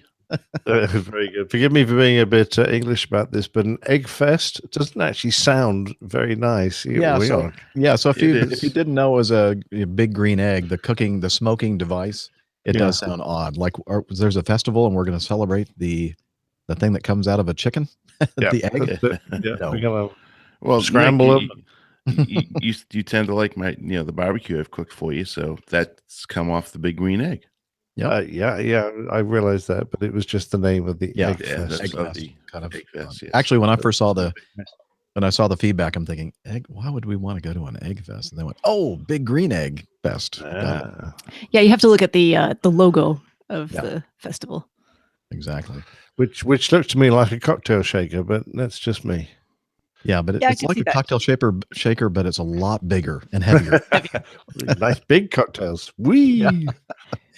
Well, you know what? We're going to seriously consider that, Zach. Thank you for the idea. And so maybe we can make that a APG meetup, fly-in, barbecue eating, beer drinking festival. Fun having. Sounds like all of my favorite things. Yeah. Well, I'm being training, so I don't know what my schedule will be. Oh, you can get away from training a couple days. Sure. Yeah, don't do sick. any study. Just come up and get drunk with us. Oh, I'm not worried about the study. Worried about being in the sim. Okay. I should be done by that date, and it just really depends on when they slam the OE on me. All right. Because I should be done about 15th or 16th. We'll keep everybody apprised as to what's going on around that time. Okay, that's it. We have several others. Sorry we didn't get to Flying Kiwi's second audio that I didn't get to on the last episode either. a very funny piece from G-Man. Yes. Anthony had an interesting link to Acme Red's new Love Suites. You'll have to wait until next time as we talk about that, and more good stuff. So if you want to learn more about the show, airlinepilotguy.com. We have apps for the phone and tablet people, and social media, Dr. Steph. Sure, social media. Sorry, my voice did not want to cooperate there for a moment. Like, what? Going through Surprise. adolescence. Exactly. You can find us on Twitter at APG Crew is the handle to get in touch with all of us together there. You can also head over to Facebook, facebook.com/airline pilot guy. Join the community, share aviation related stories and commentary. All right. Nice and succinct. Yes. And we also have a Slack group, and Hillel is the one that came up with it, monitors it, manages it, and all that jazz. Here's Hillel. APG listeners, please join us on our Slack team. On Slack, we share news and ideas. We suggest episode and plain tales topics. We plan meetups and events. To get into the Slack team, please send me a tweet with your preferred email address to @HI11E1, and I'll send you an invitation. That's Hillel @HI11E1, and see you in Slack. Thank you, Hillel, for that. And I guess until next time, it's time for us to say goodbye. Wishing you clear skies, unlimited visibility, and tailwinds. Take care and God bless. Cheers, y'all. Bye, everybody. Good night. Bye-bye. Yay, my camera never came back, the main one. Oh, well. It's protesting. That's what happens when I share my screen. It just kind of like, no. And I would use the other thing, the Hangout toolbox thing, but it doesn't It's load. not working. Yeah. Does it work for you guys? No. Okay. I don't know if it ever did, to be fair. What's the Hangout toolbox thing? Oh, it allows you to do several things, but the thing that I always used was I was able to load some images, and Now it just doesn't work at all. It just thinks. It's like, eh. Yeah, I see this thing that says Stephanie Plummer has added Hangout toolbox. But it hasn't done anything. Yeah. Continue. I think that maybe this is something now that they're not supporting anymore in Hangouts, which is not good. Allow. But that used to be the way I put like images of the like the plane tails screen and audio feedback and the MARTA bus blocking us. But I can't, and also you can do lower thirds and you can do some other stuff with it, but it doesn't seem to be working anymore. Mine just still says it's loading. Yeah, that's not a good sign. Talons Douglas. Oh yeah, Larry sent in some feedback. We'll have to push it to the next one, Larry, about where we. Oh, wait a minute. Was I supposed to do that at the beginning of the show? Hang on. Let me look. The toolbox did not load because there appears to be something wrong with it. That's what it says. And the other thing I forgot to do was the erratum, the error data on our previous episode where we talked about the Super Bowl and St. Cloud Airport. Matt Todd from White Bear Lake, Minnesota, so he should know, told us that we were not quite, or I was not quite right about St. Cloud being the airport that most of the jet traffic would go into. He said the bulk of the private aircraft were going to three larger reliever airports inside of the Twin Cities metro area: St. Paul downtown, Flying Cloud, and Anoka County. I toured around to the airports on Super Bowl Sunday. At St. Paul downtown, they closed 2 of the 3 runways. We're using them for parking aircraft. The same was done at Flying Cloud and Anoka County.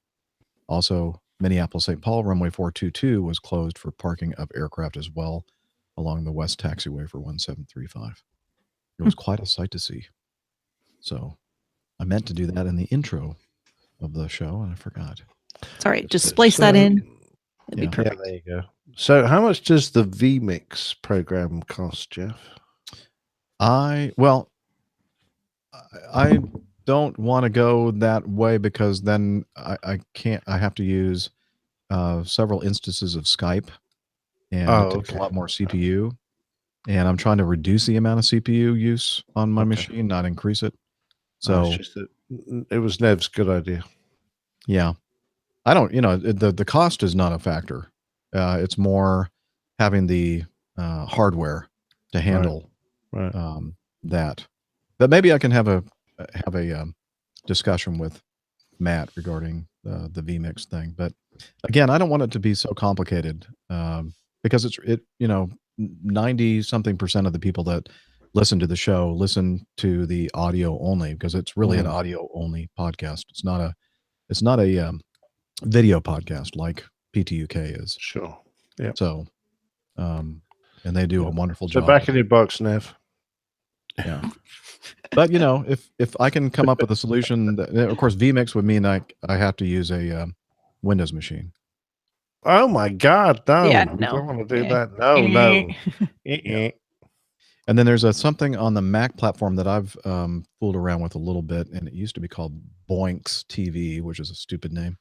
And they changed it to Boing. something Boing. That sounds No. great. Boinks, Boinx. Oh, And okay. now it's called something else, like Mevo, something or other, something like that. And but the problem with it is it just uses huge amounts of CPU, and when that happens, then the fan starts going crazy in my MacBook Pro, and I don't want that fan noise. Sure. So, absolutely.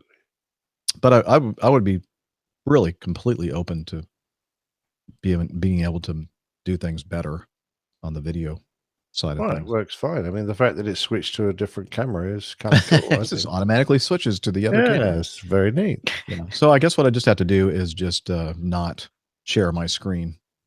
just you'll have to look at me, or just turn my camera off. I guess I could do all that too. Or I could hold up hold up cards. Yeah. We just need. Can we get a green screen behind you or something? Well, Well, now you're Yeah. talking about more CPU. I'm sorry. No. You just I just need tried to make it extra complicated, not Thank just a you. little more complicated. I just haven't a actually lot. thought about green screen, but again, it requires a lot of CPU. And then I've also thought about doing it from home here in my home studio and not on the road. I've thought about getting like a big screen, and I think I've done that a few times. I've taken the one from upstairs and brought it down here and put it behind me with the APG logo and that kind of thing behind I me. think that'd be great, because even in your hotel room, you could probably plug something in to transmit screen share from an iPad or something onto your telly. Yeah. And show them there. But Well, that as would long as require a lot more work for you. Yeah, if anybody can come up with something really, really cool like that doesn't require any extra work, or if you want to travel with me and be my video Personal mixer board video operator or whatever you want to call it, Yeah, there you go. great. But if not, forget it. Exactly. Yeah, I don't know. Oh, well. I'm always interested in doing so. I like playing around with new technology and new toys and stuff. So, yeah. So I'm definitely open to new ideas. I'm not being closed-minded. Brilliant. Yeah, and the Larry Yay. makes a good point. The video would require a lot more post-production effort. That's why with this, whatever we've done is all raw, and that's what is streamed on the YouTube channel. I don't do anything. I used to do video editing as well, and that was a lot of work. Could I Chromecast it to a hotel TV? Chromecast what? Oh, the other pictures from a different device. Yeah, That's not a bad idea. Yeah, hotel TV is not always an optimal position to be. that's able the thing. Yeah, sometimes I can arrange things so that the hotel TV is behind me, or I can actually. I've done this. If you've seen any of the earlier videos a while back now, I actually used to do that, but it doesn't always work out well. And then sometimes I completely rearrange the furniture in a room, and so after we finish the show, not only do I have to break down all the equipment that I carry with me, but I also have to move back, big pieces of furniture and everything else, and it just makes it harder with the TV. Yeah, and a lot of the hotels, the desk is fixed next to the TV, and then the TV is fixed in place. So Right. don't want people walking away with them. It's all bolted down. Yep. So not always optimal. That's for sure. No, Not at all. not at all. You're right. So, well, Steph, Yeah. maybe Tuesday. Maybe we'll see how it goes. Right now, I've got 10 people on my schedule. The last one's at 1:30. So. Oh, you guys gonna? So Greensboro is how far from Charlotte? It's a couple hours, but we'll see what the weather looks like too. If I'm done early, well, depends Fly on. Oh, that's right. You yeah, flew maybe. in. I had a Greensboro layover, and you flew. That was this Greenville, Cirrus. but Oh, yeah. that was Greenville. Greensboro is in North Carolina. Oh yeah, never mind. The Cirrus No. went in for annual since we didn't fly it, so I would have to be a 172, but that's okay. It's not that far. But it's What also not about- that far to drive, especially if we're going to be having a beverage. So Yeah. Before. yeah. Do we We'll have see. It any? depends on if I'm done that early. That's not a big deal for me to even drive up there. But it just depends. They could still add more to my schedule, so I won't know until Tuesday. So Well, since we're talking, do we want to do this on video, or do we want to stop the broadcast and we can talk about maybe when we can do the next show? I yeah, mean, we I don't could do care. that off here. Okay. All right. Well, thanks everybody for hanging out with us on a Saturday, and taking your precious weekend time away from whatever else you were going to do. Especially those who have done the marathon aviation podcasts today. It's been That's right. Yeah, been sitting long day. a watching fun-filled day. lots of aviation stuff. Go England.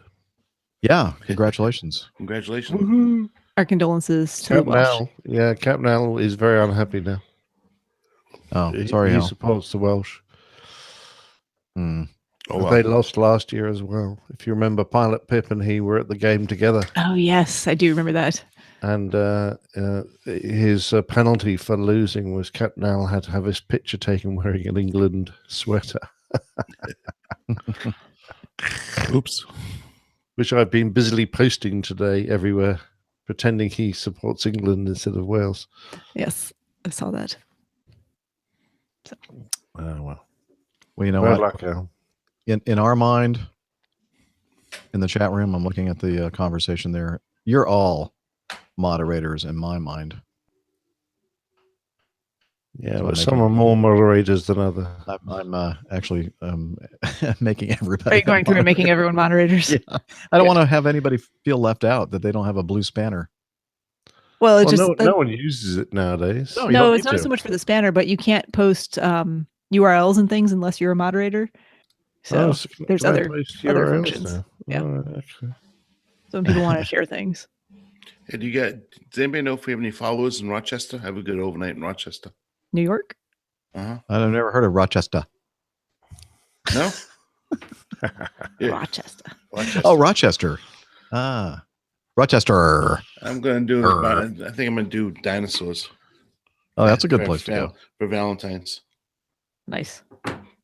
Some ribs. It's 111 miles from my house to Greensboro. That's too 2 far. hours. Yeah, it's 2 hours. You don't have to go that far. It's okay. Yeah, we'll see.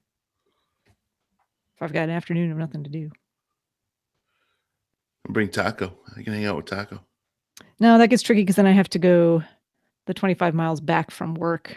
So basically subtract 25 miles from that, and that's how far it is from work to. That's not too bad. It's not bad. It's less than 100 miles. Barbara, you're now the blue spanner means you're a moderator. And Neil, Neil, you want to be a moderator, don't you? Who wants So, to be a moderator? You this want to is be a like moderator. giving out Everyone candy. wants to be a Who moderator. else wants to be a moderator who's still here? Yeah.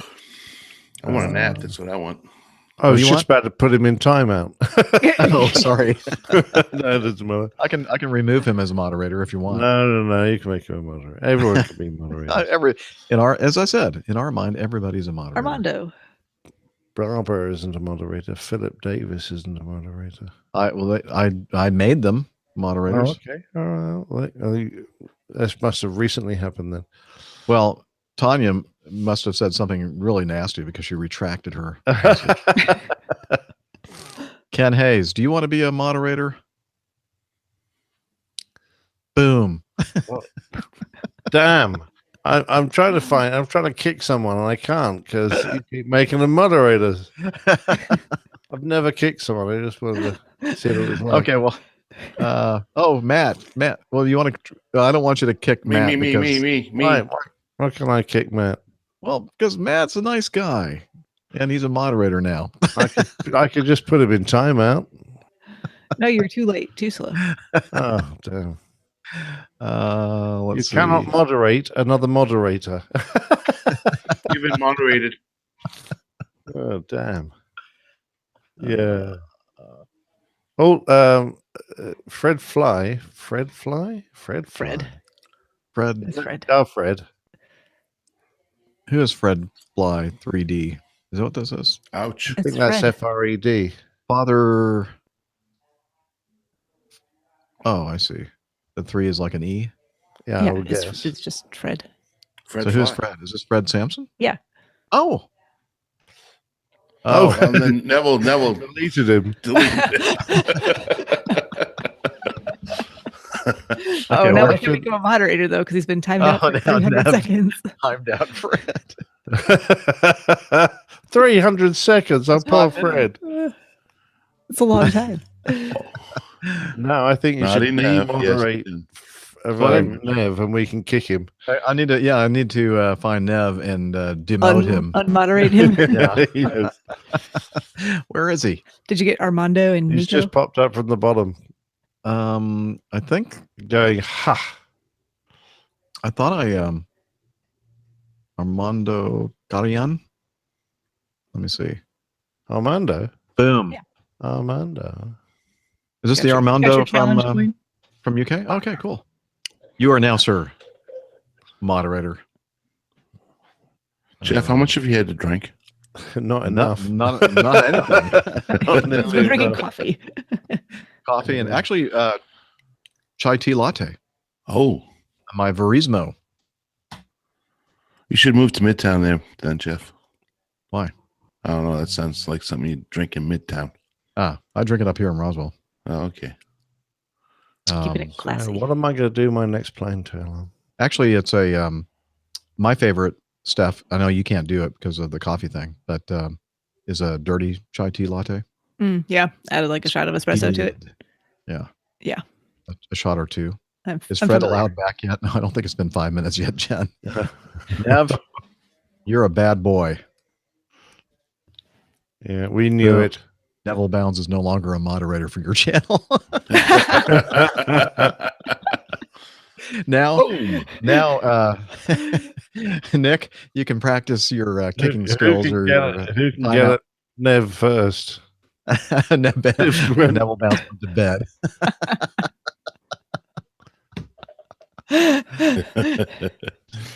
Message deleted by Nick Anderson. Timed out by Nick Anderson. This is fun. We're such children, aren't we? Yes. Wow. Where is HR when we need them? I'm just going to let this one go. Wow. Wow. Yeah. I don't think I even played that, did I? Wow. No, you didn't play it once today. Now you did. But well, you know, we had some feedback. Or yes, is that from Jez. Yeah. Oh, well. Next time. Wow. If I'm here. What do you mean? Oh, I know what depends on when we figure out what the schedule is. Okay, what are we going to do? Able to partake. So, all right. I'm free until Friday. I got to San we're still live. Okay, you're all. Right. Okay. Well, I guess Bye, it doesn't matter. everybody. We're all Bye, friends here. everybody. Okay. Bye. Bye. Bye. Bye. Bye.